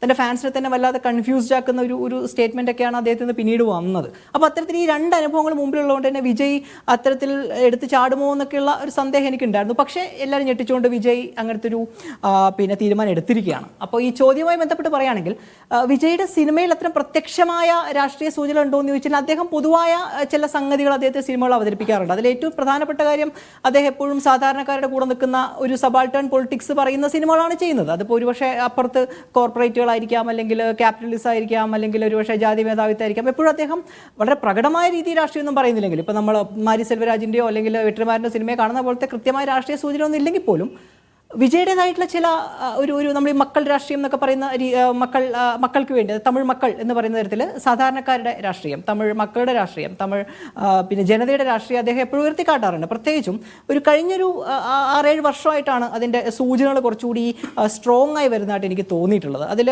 ഒരു പ്രധാന മോമെൻ്റ് ആയിട്ട് ഞാൻ കാണുന്നത്, ഒരു watershed moment in the history of Tamil cinema എന്നൊക്കെ ചിലപ്പോൾ നമ്മൾ ഭാവിയിൽ പറഞ്ഞേക്കാം. അങ്ങനത്തെ ഒന്നായിട്ട് എനിക്ക് തോന്നുന്നത് BJPയും വിജയുമായിട്ടുണ്ടായ ചെറിയൊരു ക്ലാഷാണ്. അത് നമ്മളെല്ലാവരും കണ്ടിട്ടുണ്ട്. എങ്ങനെയാണ് വിജയുടെ മതം പബ്ലിക് സ്പേസിൽ ഒരു രാഷ്ട്രീയ പാർട്ടി എടുത്തിട്ട് ഉപയോഗിച്ചതെന്നും വിജയെ പെട്ടെന്നൊരു സുപ്രഭാതത്തിൽ ജോസഫ് വിജയ് ആക്കിയത് ആരാണെന്നൊക്കെ നമുക്കറിയാം. ED റെയ്ഡ് വിജയുടെ വീട്ടിലുണ്ടായത് എങ്ങനെയാണെന്ന് നമുക്കറിയാം. എന്തുകൊണ്ട് വിജയ്ക്ക് പെട്ടെന്ന് തൻ്റെ ഫാൻസിൻ്റെ ഇടയിലേക്ക് ഇറങ്ങിപ്പോവേണ്ടി വന്നു നമുക്കറിയാം. അപ്പോൾ ഇത്തരത്തിൽ തമിഴകത്ത് വിജയെ ഒറ്റപ്പെടുത്തുന്ന 1-2 ശ്രമങ്ങൾ നടത്തുകയും അതിനുശേഷം വിജയുടെ പല സിനിമകളും നമുക്ക് കൃത്യമായിട്ട് ഇതിനെതിരെ, അതായത് ഈ ഒരു ദ്രവീഡിയൻ മണ്ണിൽ ചവിട്ടിയുന്നുകൊണ്ടുള്ള ഈ ഒരു ജനപക്ഷ രാഷ്ട്രീയത്തിൻ്റെ ചില ലാഞ്ചനകൾ വരുന്ന ചില സംഗതികൾ അദ്ദേഹത്തിൻ്റെ സിനിമകളിൽ കാണുമ്പോഴും കൃത്യമായ സൂചന ഒന്നും തന്നെ വിജയ് കൊടുത്തിട്ടില്ല എന്ന് തന്നെയാണ് ഞാൻ മനസ്സിലാക്കുന്നത്. എല്ലാ കാലത്തും വിജയ് പറഞ്ഞ പോലെ സാധാരണക്കാരുടെ കൂടെയാണ്, ഒരു രക്ഷകനാണ് ബേസിക്കലി വിജയ്. വിജയുടെ എല്ലാ സിനിമകളും നമ്മൾ കാണുന്നത് രക്ഷകനായിട്ടുള്ള ഒരു ബിംബമാണ്. അത് ഒരു പക്ഷേ ഗ്രാമത്തെ ആയിരിക്കാം, ചിലപ്പോൾ ഒരു കുടുംബത്തെ ആയിരിക്കാം, ചിലപ്പോൾ ഒരു വ്യക്തിയായിരിക്കാം. എപ്പോഴും ഈ രക്ഷിക്കുന്ന ഒരാൾ എന്നുള്ള രീതിയിൽ തമിഴ് ആരാധകരുടെ മനസ്സിൽ വിജയ് ഉണ്ട്. അപ്പോൾ ഈ ഒരു രക്ഷക ബിംബം മുന്നോട്ട് വെച്ചുകൊണ്ട് തന്നെ ആയിരിക്കും വിജയ് തൻ്റെ രാഷ്ട്രീയ പ്രവേശനം നടത്താൻ പോകുന്നതും. അതിൽ എഗെയിൻ ഒരു 1-2 കാര്യങ്ങൾ എൻ്റെ മനസ്സിലേക്ക് വരുമ്പോൾ, അതിൽ ഒന്നാമത്തെ കാര്യം, ഈ ഒരു രാഷ്ട്രീയ മോമെൻറ്റിൻ്റെ സ്വഭാവം എന്തായിരിക്കും എന്നുള്ളതാണ്. കാരണം ഒരു ഹിന്ദുത്വ രാഷ്ട്രീയത്തോട് ചേർന്നുകൊണ്ട് നടത്താനുള്ളൊരു ശ്രമം രജനീകാന്ത് തുടർന്ന് ഉപേക്ഷിക്കുന്ന അവസരം നമ്മൾ കണ്ടു. അപ്പോൾ ഒരിക്കലും ഇത്തരത്തിൽ ജോസഫ് വിജയ് എന്ന നിലയിൽ സമൂഹത്തിൽ ആക്രമിക്കപ്പെട്ട വിജയ് ഹിന്ദുത്വ രാഷ്ട്രീയത്തിൻ്റെ BJPയുടെ കൂടെ പോകുന്നു ഞാൻ വിശ്വസിക്കുന്നില്ല. പിന്നെ വിജയ്ക്ക് ബാക്കിയുള്ളത് ദ്രവീഡിയൻ പൊളിറ്റിക്സ് ആണ്, ആ ഒരു മതേതര ഒരിടത്ത് സ്വഭാവമുള്ള ദ്രവീഡിയൻ പൊളിറ്റിക്സ് ആണ്. പക്ഷെ അതിലേക്ക് വരുമ്പോഴും ഈ ഓൾറെഡി ഈ സ്പേസ് മുഴുവൻ പിടിച്ചു വെച്ചിട്ടുള്ള DMK എത്രത്തോളം വിട്ടുകൊടുക്കുന്നുള്ള പ്രശ്നമാണ്. കാരണം നമുക്കറിയാം തമിഴ് സിനിമ എന്നൊക്കെ പറയുന്നത് തന്നെ DMKയുടെ കൈവെള്ളയിലാണ്, DMK കൺട്രോൾ ചെയ്തിരിക്കുകയാണ്, സൺ പിക്ചേഴ്സിൻ്റെ നിയന്ത്രണത്തിലാണ് കാര്യങ്ങളൊക്കെ പോകുന്നത്. അത്തരത്തിൽ സിനിമാ മേഖലയൊക്കെ കൃത്യമായി നിയന്ത്രിച്ചുകൊണ്ടിരിക്കുന്ന, അതും അവരുടെ പിയുടെ അടുത്ത തലമുറ വരെ DMK പ്ലാൻ ചെയ്തു കഴിഞ്ഞു എന്നുള്ളതാണ്. ഇപ്പം മാമന്നൻ എന്ന സിനിമ കണ്ടാൽ അറിയാം, ഉദയനിധി സ്റ്റാലിൻ്റെ രാഷ്ട്രീയത്തിലേക്കുള്ള പ്രവേശനം വിളംബരം ചെയ്തൊരു സിനിമയാണ്. താൻ മാമന്നനോടുകൂടി സിനിമാഭിനയം നിർത്തി പൂർണ്ണ രാഷ്ട്രീയത്തിലേക്ക് ഇറങ്ങുകയാണെന്ന് അദ്ദേഹം പറയുണ്ടായി. അപ്പോൾ അടുത്ത തലമുറ വരെ റെഡിയാക്കിക്കൊണ്ടാണ് DMK തമിഴ്നാട് രാഷ്ട്രീയത്തെ നോക്കിക്കാണുന്നത്. അപ്പോൾ അതിനിടയിലേക്ക് ഇവരോട് ഇടഞ്ഞുകൊണ്ട് എത്രത്തോളം വിജയ്ക്ക് നിൽക്കാൻ പറ്റും എന്നുള്ള ഒരു സംശയവും എനിക്ക് ഇവിടെ ഉണ്ടാവുന്നുണ്ട്. ഇതിനൊക്കെ അപ്പുറത്ത് എനിക്ക് വിജയ് എന്ന വ്യക്തിയെ നിരീക്ഷിക്കുമ്പോഴും ചില സന്ദേഹങ്ങൾ ഉണ്ടാകുന്നുണ്ട്. കാരണം വിജയ് അത്ര ഓവേർലി എക്സ്പ്രസീവ് ആയിട്ടൊരു വ്യക്തിയൊന്നുമല്ല. വിജയ് വളരെ റിസർവ്ഡ് ആയ ഒരു മനുഷ്യനാണ്, വളരെ മൈൽഡായിട്ട് സംസാരിക്കുന്ന മനുഷ്യനാണ്. അദ്ദേഹത്തെ ഇൻ്റർവ്യൂ ഒക്കെ കണ്ടറിയാം. അപ്പോൾ അത്രയ്ക്കും ഒരു സാധു എന്നുള്ള ഒരു ഇമേജ് പൊതുസമൂഹത്തിന് മുകളിലുള്ള ഒരു വിജയ് എന്ന മനുഷ്യന് ഈ തമിഴ്നാട് പോലെ ഇത്ര എക്സ്പ്രസീവായി ലൗഡായി രാഷ്ട്രീയം പറയേണ്ട ഒരു സ്ഥലത്ത് എത്രത്തോളം ശോഭിക്കാൻ കഴിയും എന്നൊക്കെയുള്ള കുറേയധികം സന്ദേഹങ്ങൾ എൻ്റെ മുമ്പിലുണ്ട്. ഞാൻ സത്യം പറഞ്ഞാൽ ഈ വാർത്തയായിട്ടൊന്ന് പൊരുത്തപ്പെട്ട് വരുന്നതേ ഉള്ളൂ. പെട്ടെന്ന് വന്നൊരു വാർത്തയാണ്, ഏതാണ്ട് 1 മണിക്കൂർ മുന്നേ മാത്രം നമ്മളത് അറിഞ്ഞത്. അപ്പോൾ കൂടുതൽ കാര്യങ്ങൾ എനിക്ക് തോന്നുന്നു വരും ദിവസങ്ങളിൽ തെളിഞ്ഞു വരികയായിരിക്കും. ശരി, ഇപ്പോൾ നമ്മളിപ്പോൾ അഭിജിത്ത് എന്ന വിജയ് ഫാൻസ് അസോസിയേഷനിലെ ഒരു പ്രവർത്തകനാണ്.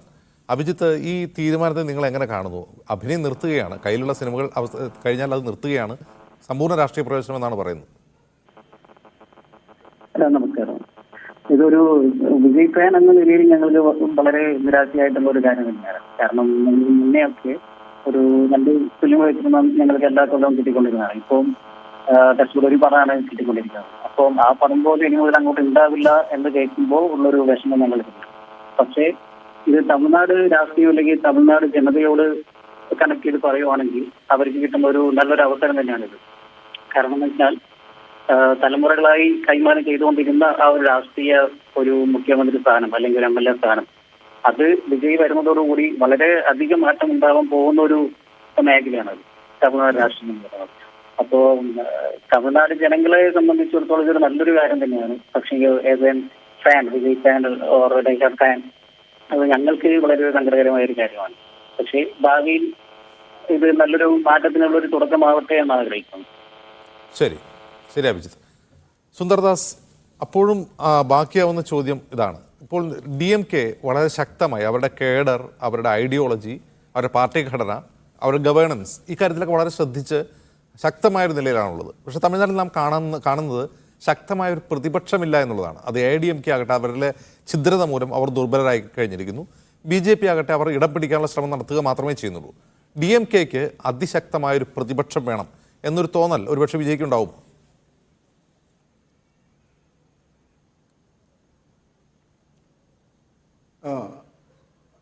അത് ശരിയാണ്. പക്ഷേ വാസ്തവത്തിൽ ഈ വിജയിൻ്റെ രംഗപ്രവേശം, വിജയിൻ്റെ രാഷ്ട്രീയത്തിൻ്റെ അടിത്തറ ദ്രാവിഡ രാഷ്ട്രീയം തന്നെയാണ്. അതേസമയം അദ്ദേഹം ദേശീയ രാഷ്ട്രീയത്തിൽ BJPക്ക് എതിരുമാണ്. കാരണം അദ്ദേഹത്തിൻ്റെ ഇതിനു മുമ്പുണ്ടായിരുന്ന 2011 ഇറങ്ങിയ മെർസിൽ എന്ന സിനിമയിൽ അദ്ദേഹം BJP രാഷ്ട്രീയത്തെ ശക്തമായി വിമർശിച്ചിട്ടുണ്ട്. അദ്ദേഹം ഇത് ഇപ്പോൾ GST, അതുപോലെ തന്നെ ഡിജിറ്റൽ ഇന്ത്യ തുടങ്ങിയൊക്കെ അദ്ദേഹം പരിഹസിക്കുന്ന ചില രംഗങ്ങൾ അതിലുണ്ട്. അങ്ങനെ അദ്ദേഹം തൻ്റെ BJP വിരുദ്ധ നിലപാട് സിനിമയിലൂടെ തന്നെ വളരെ വ്യക്തമായി പറഞ്ഞു കഴിഞ്ഞിട്ടുണ്ട്. ദ്രാവിഡ രാഷ്ട്രീയത്തിലേക്ക് വന്നാൽ താങ്കൾ പറഞ്ഞ പോലെ DMK ഒഴികെയുള്ള ബാക്കി എല്ലാ ദ്രാവിഡ കക്ഷികളും വിജയകാന്തിൻ്റെ മരണശേഷം ആ പാർട്ടി പോയി, AIADMK പലതായി നുറുങ്ങിപ്പോയി. ഈ DMK മാത്രമാണ് ഇപ്പോൾ ശക്തമായിട്ടുള്ളത്. പക്ഷെ DMKയിൽ പോലും പഴയ പോലെയുള്ള ഒരു ജനപിന്തുണയിലേക്ക് നിൽക്കാൻ അല്ലെങ്കിൽ അവിടെ ഉറച്ചു നിൽക്കാൻ കഴിയാത്ത ഒരു സാഹചര്യം ഇപ്പോഴുണ്ട്. പാർട്ടിയിൽ തന്നെ ഈ സ്റ്റാലിനും മകനും എന്നുള്ള ഒരു നിലയിലുള്ള ഒരു അധികാര കേന്ദ്രീകരണത്തെ പാർട്ടിക്കുള്ളിൽ തന്നെ ചില വിഭാഗങ്ങൾ എതിർക്കുന്നുണ്ട്. ഈ സാഹചര്യത്തിൽ DMKയെ സംബന്ധിച്ചിടത്തോളം കോൺഗ്രസിന് തമിഴ്നാട്ടിൽ വലിയ ശക്തിയൊന്നുമില്ല. എന്നാൽ പോലും കോൺഗ്രസിൻ്റെ ഒരു സാന്നിധ്യം തങ്ങളുടെ മുന്നണിയിൽ വേണമെന്ന് DMK ആഗ്രഹിക്കുന്നുണ്ട്. അതേസമയം ഏതാനും വർഷങ്ങൾക്ക് മുമ്പ് ഈ വിജയിൻ്റെ രാഷ്ട്രീയ രംഗപ്രവേശം ചർച്ചയായ ഒരു സമയത്ത് അദ്ദേഹം ഡൽഹിയിൽ പോയി രാഹുൽ ഗാന്ധിയുമായിട്ട് ദീർഘമായ ചർച്ചകളൊക്കെ നടത്തുകയുണ്ടായി. അപ്പോൾ അതിനുശേഷം രാഷ്ട്രീയത്തിൽ കേൾക്കാൻ പറയുന്ന ഒരു കാര്യം, ഏതെങ്കിലും ഒരു അനിവാര്യമായ സാഹചര്യം ഉണ്ടായാൽ അദ്ദേഹം കോൺഗ്രസുമായി സഹകരിച്ചേക്കുന്നല്ല. കോൺഗ്രസിനുമായി ഈ വിജയ് സഹകരിക്കുക എന്നുള്ളത് DMKയെ സംബന്ധിച്ചിടത്തോളം വളരെ മാരകമായ ഒരു പ്രഹരമായിരിക്കും. DMK എത്ര ശക്തിയുള്ള പാർട്ടിയാണെങ്കിലും DMKക്ക് തനിച്ച് അവരുടെ ഈ ദേശീയ രാഷ്ട്രീയത്തിൽ BJPയൊക്കെ എതിർക്കാൻ അവർക്ക് ഇന്ന് സാധിക്കുകയില്ല. കോൺഗ്രസ് കൂടി ഉള്ളതുകൊണ്ട് മറ്റ് മുസ്ലിം ലീഗ്, കമ്മ്യൂണിസ്റ്റ് പാർട്ടികളൊക്കെ ചെറിയ ചെറിയ കക്ഷികളൊക്കെ അതാത് സ്ഥലങ്ങളിൽ ഉള്ളതുകൊണ്ട് അവരുടെ കൂടി പിൻബലമില്ലാതെ DMK ഒറ്റയ്ക്കായി കഴിഞ്ഞാൽ അവർക്ക് BJPയെ ശക്തമായിട്ട് പ്രതിരോധിക്കാൻ കഴിയുകയില്ല. ഈ ഒരു സാഹചര്യത്തിൽ ഒരു DMK അല്ലാത്ത മറ്റ് ദ്രാവിഡ കക്ഷികളൊക്കെ തൻ്റെ കൂടെ കൊണ്ടുവരാൻ കഴിഞ്ഞാൽ, കോൺഗ്രസിനെയും കൂടെ കൊണ്ടുവരാൻ കഴിഞ്ഞാൽ വിജയിന് ആ തമിഴ്നാട് രാഷ്ട്രീയത്തിൽ എന്തെങ്കിലുമൊക്കെ ചെയ്യാൻ കഴിയുമെന്നാണ് ഞാൻ കരുതുന്നത്. ഇതിലേക്ക് തിരികെ ശ്രീ സിറിയക്ക്, ഇവിടെ വരുന്ന ലോക്സഭാ തെരഞ്ഞെടുപ്പിലായാലും പാർട്ടിയോ പാർട്ടിയുടെ പ്രവർത്തനമോ സ്ഥാനാർത്ഥിയോ ഉണ്ടാവുമെന്ന് തോന്നുന്നില്ല, അങ്ങനെയാണ് പറഞ്ഞിട്ടുള്ളത്. പക്ഷേ അപ്പോൾ പോലും അടുത്ത അസംബ്ലി ഇലക്ഷൻ വരെ ദീർഘമായ സമയമുണ്ട് വിജയെ സംബന്ധിച്ച്. ഇവിടെ ഒരു നിർണായക ക്വസ്റ്റ്യൻ, നേർക്ക് നേരെ BJPയുമായി ഏറ്റുമുട്ടിയിട്ടുണ്ട്, അങ്ങനെ ഒരു വീരപരിവേഷം വിജയ്ക്ക് ലഭിച്ചിട്ടുണ്ട് എന്നൊരു തോന്നൽ അദ്ദേഹത്തിൻ്റെ ആരാധകർക്കും വോട്ടർമാർക്കും ഒക്കെ ഉണ്ടാവും. അതേസമയം തന്നെ BJP ഇപ്പോൾ എവിടെയാണോ നിൽക്കുന്നത് അതേ സ്പേസിലേക്ക് കടന്നു കയറാനാണ് വിജയും ശ്രമിക്കുന്നത്. ഒരു പ്രതിപക്ഷമാവുക, ശക്തമായ പ്രതിപക്ഷമാവുക എന്നുള്ളതാണ് അദ്ദേഹത്തിൻ്റെ ലക്ഷ്യമെന്ന് മനസ്സിലാവുകയും ചെയ്യും. ഇത് ഒരു ദ്രവിഡിയൻ പൊളിറ്റിക്സ് ഇല്ലാതെ എങ്ങനെ സാധ്യമാവും? ഇപ്പോൾ തന്നെ BJP DMDKയുമായും അതുപോലെ PMKയും പാട്ടാളി മകൾ കക്ഷിയുമൊക്കെ ആയി സഖ്യത്തിന് ശ്രമിക്കുന്നു ലോക്സഭാ തെരഞ്ഞെടുപ്പിൽ എന്ന് കേൾക്കുന്നു. അത്തരമൊരു രാഷ്ട്രീയ പശ്ചാത്തലമില്ലാതെ, അങ്ങനെ ഒരു ബേസ് ഇല്ലാതെ വിജയ്ക്ക് എന്തെങ്കിലും അത്ഭുതം കാണിക്കാൻ കഴിയുമോ? നല്ല ചോദ്യമാണ്. പക്ഷേ അത് ഉത്തരം പറയുന്നതിന് മുൻപ് രണ്ട് കാര്യങ്ങൾ എനിക്കിന്ന് പരാമർശിക്കേണ്ടി വരുന്നു. നമ്മുടെ BJPയുടെ പ്രതിനിധിയായ സുഹൃത്ത് ഇവിടെ പറഞ്ഞ കാര്യങ്ങൾ. ഒന്ന്, അദ്ദേഹം AAPയുടെ കേന്ദ്ര നേതാക്കളെ വളരെ നിശ്ചിതമായിട്ട് വിമർശിക്കുകയായിരുന്നു. അഴിമതിയുടെ അവരെ വിശുദ്ധന്മാരെന്നൊക്കെ പറഞ്ഞ് കളിയാക്കുകയാണ്. വാസ്തവത്തിൽ അവരുടെ പേരിൽ ആരോപണം ഉന്നയിക്കപ്പെട്ടിട്ടുണ്ടെങ്കിലും ഇതുവരെ ചാർജ് ഷീറ്റ് പോലും കൊടുക്കാൻ പറ്റുന്നില്ല. കഴിഞ്ഞ ഏതാണ്ട് ഒരു കൊല്ലത്തോളമായി ആം ആദ്മി പാർട്ടിയുടെ ഒരു വലിയ നേതാവ്, അവിടുത്തെ ഡെപ്യൂട്ടി മുഖ്യമന്ത്രിയും പല വകുപ്പുകളുടെയും മന്ത്രിയൊക്കെയുമായിരുന്ന സിസോദിയ, അദ്ദേഹം ജയിലിലാണ്. EDയുടെ കുറ്റം ചുമത്തപ്പെട്ടാണ് ജയിലിൽ. പക്ഷേ ഇതുവരെ ചാർജ് ഷീറ്റ് ഇല്ല. സുപ്രീം കോടതിയിൽ ജാമ്യമില്ല. സുപ്രീം കോടതിയിൽ ചെല്ലുമ്പോൾ സുപ്രീം കോടതിയുടെ ജഡ്ജിമാർ പറയുന്നു there is no shred of evidence, തെളിവിൻ്റെ അംശം പോലും അതിനകത്ത് കാണാനില്ല, പിന്നെ എങ്ങനെ ഞങ്ങൾ ഇയാളെ ചാർജ് ഷീറ്റ് ചെയ്യുന്നു എന്ന് ജഡ്ജിമാർ പറയുന്നു. പക്ഷേ ഒരാഴ്ച കഴിയുമ്പോൾ ഇതാ ജാമ്യമില്ല, കേസ് റിമാൻഡിൽ തുടരുന്നു, ജുഡീഷ്യൽ കസ്റ്റഡിയിൽ തുടരുന്നു, ഇങ്ങനെ പറഞ്ഞു വിടുകയാണ്. അത് യാതൊരു വിധത്തിലുള്ള ചാർജ് ഷീറ്റും ഇല്ല. എന്തെങ്കിലും ഉണ്ടായിരുന്നെങ്കിൽ പറയണ്ടേ? അങ്ങനെ തെളിവില്ലാതെ ചുമ്മാ അഴിമതി വീരന്മാരെന്നുള്ള മട്ടിൽ അവരെ കളിയാക്കി വിശുദ്ധന്മാരെന്നൊക്കെ പറയുന്നത് തീർച്ചയായിട്ടും ഒരിക്കലും സ്വീകാര്യമല്ല. ഞാനിപ്പോൾ ആം ആദ്മി പാർട്ടിയുടെ ഒരു സജീവ പ്രവർത്തകനല്ല. ഞാൻ ഈ പാർട്ടിയുടെ സംസ്ഥാന പ്രസിഡൻ്റായിരുന്നു ഏതാനും മാസങ്ങൾ മുൻപ് വരെ. പക്ഷേ ഇപ്പോഴും ഞാൻ ആ പാർട്ടിയുടെ ഒരു എളിയ അംഗമായിട്ട് തുടരുന്നതേ ഉള്ളൂ. അപ്പോൾ ഇങ്ങനെ പറയുന്നത് കേൾക്കുമ്പോൾ തീർച്ചയായിട്ടും ആർക്കും അതിനെ സമ്മതിക്കാനാകില്ല. അതൊരു കാര്യം. രണ്ടാമത്, ഞാൻ പറഞ്ഞില്ല തമിഴ്നാട്ടിൽ ബ്രാഹ്മണ മേധാവിത്വം ഉണ്ടെന്നൊന്നും ഞാൻ പറഞ്ഞില്ല. ഞാൻ പറഞ്ഞത് തമിഴ്നാട്ടിലെ ബ്രാഹ്മണരും അതുപോലെ തന്നെയുള്ള പല ഫോർവേഡ് കമ്മ്യൂണിറ്റി അംഗങ്ങളും ആണ് പ്രധാനമായിട്ട് BJPയെ പിന്തുണയ്ക്കുന്നതെന്നും, അല്ലാതെ സാധാരണക്കാരായ ഫോർവേഡ് കമ്മ്യൂണിറ്റി മുന്നോക്ക സമുദായങ്ങളിൽപ്പെട്ട നേതാക്കന്മാർ പോലും, വിദ്യാസമ്പന്നരായവർ പോലും, പഴനിവേൽ ത്യാഗരാജനെ ചൂണ്ടിക്കാണിച്ചുകൊണ്ട് ഞാൻ പറഞ്ഞു അവരും DMKയുടെ തത്വത്തിൽ വിശ്വസിച്ച് അവർക്ക് അനുകൂലമായ നിലപാടുകൾ എടുക്കുന്നവരാണ് എന്ന് ഞാൻ ചൂണ്ടിക്കാണിക്കുകയായിരുന്നു. പിന്നെ മറ്റൊരു കാര്യം, ചോദിച്ച ചോദ്യം, ഒരു ദ്രാവിഡ പ്രസ്ഥാനത്തിൻ്റെ പിന്തുണയില്ലാതെ വിജയിക്കാൻ സാധിക്കുമോ എന്ന ചോദ്യം തീർച്ചയായിട്ടും വളരെ ശരിയാണ്. അതാണ് ഞാൻ നേരത്തെ പറഞ്ഞത്. അദ്ദേഹത്തിന് തമിഴ്നാട്ടിൽ ഈ ദ്രാവിഡ പ്രസ്ഥാനത്തിനെതിരായിട്ട് നിലകൊണ്ടാൽ രക്ഷയുണ്ടെന്ന് തോന്നുന്നില്ല. വാസ്തവത്തിൽ ദ്രാവിഡ പ്രസ്ഥാനത്തിനോട് വലിയ അനുഭാവമൊന്നും കാണിക്കാതെ കമ്മ്യൂണിസ്റ്റ് പാർട്ടിയുമായിട്ട് പോലും സഹകരിക്കാൻ തയ്യാറായിട്ട് നിന്ന ആളായിരുന്നു കമലഹാസൻ. അദ്ദേഹം ഒരു പ്രത്യേക പാർട്ടി തുടങ്ങി പരാജയം അടഞ്ഞു. അത് കഴിഞ്ഞ് ഇപ്പോഴദ്ദേഹം DMKയുടെ മുന്നണിയിൽ ചേരാൻ ശ്രമിച്ചുകൊണ്ടിരിക്കുകയാണ് ഈ ലോക്സഭാ തെരഞ്ഞെടുപ്പിൽ. അപ്പോൾ ഈ ADMK അതും പ്രത്യേകിച്ച് വളരെ ശക്തരായ രണ്ട് നേതാക്കളായിരുന്നു MGRും കരുണാനിധിയും. MGRക്ക് ജനങ്ങളുടെ മധ്യത്തിൽ ശക്തമായ പിന്തുണയുണ്ട്, പാവപ്പെട്ടവരുടെ മധ്യത്തിൽ. കാരണം സിനിമയിലുള്ള അദ്ദേഹത്തിൻ്റെ അഭിനയം. അന്നത്തെ കാലത്ത് ഒരു 50, 60, 70 വർഷം മുൻപ് MGRും മറ്റും സിനിമാ മേഖലയിലേക്ക് മുന്നേറിയത് 1950കളുടെ ആരംഭത്തിലാണ്. 50കൾ കഴിഞ്ഞിട്ട് ഇപ്പോൾ 70 കൊല്ലം കഴിഞ്ഞിരിക്കുന്നു. അപ്പോൾ അക്കാലത്തെ തമിഴിൽ അവിടുത്തെ സാധാരണ പാവപ്പെട്ടവരായ ഗ്രാമീണ തമിഴരുടെ വിദ്യാഭ്യാസ നിലവാരവും മറ്റും നോക്കിയിരുന്ന് കണ്ടാൽ അവർ സിനിമയിൽ കണ്ടതൊക്കെ വേദവാക്യമായിട്ട് സത്യമായിട്ട് നടക്കുന്ന കാര്യങ്ങളായിട്ട് വിശ്വസിച്ച് വന്ന സാധാരണക്കാരായ പാവപ്പെട്ട മനുഷ്യരായിരുന്നു. വിദ്യാഭ്യാസമൊന്നും ഇല്ലാത്തവരായിരുന്നു മിക്കവരും. അന്നത്തെ ആ സമൂഹത്തിൻ്റെ ഇടയ്ക്ക് MGRനെ പോലെ ഒരാൾ സിനിമയിൽ അഭിനയിക്കുക മാത്രമല്ല, അദ്ദേഹം തൻ്റെ ജീവിതത്തിലും പാവപ്പെട്ടവരെ സഹായിക്കാൻ വേണ്ടി ഒരുപാട് നല്ല കാര്യങ്ങൾ ചെയ്തു. ഒരിക്കലൊരു മഴക്കാലത്ത് അദ്ദേഹം പറഞ്ഞു, മദ്രാസ് സിറ്റിയിലുണ്ടായിരുന്ന, ചെന്നൈ നഗരത്തിലുണ്ടായിരുന്ന എല്ലാ റിക്ഷാ തൊഴിലാളികൾക്കും മഴക്കോട്ടുകൾ സൗജന്യമായിട്ട് വാങ്ങിക്കൊടുത്തു. ഒരു കാര്യം.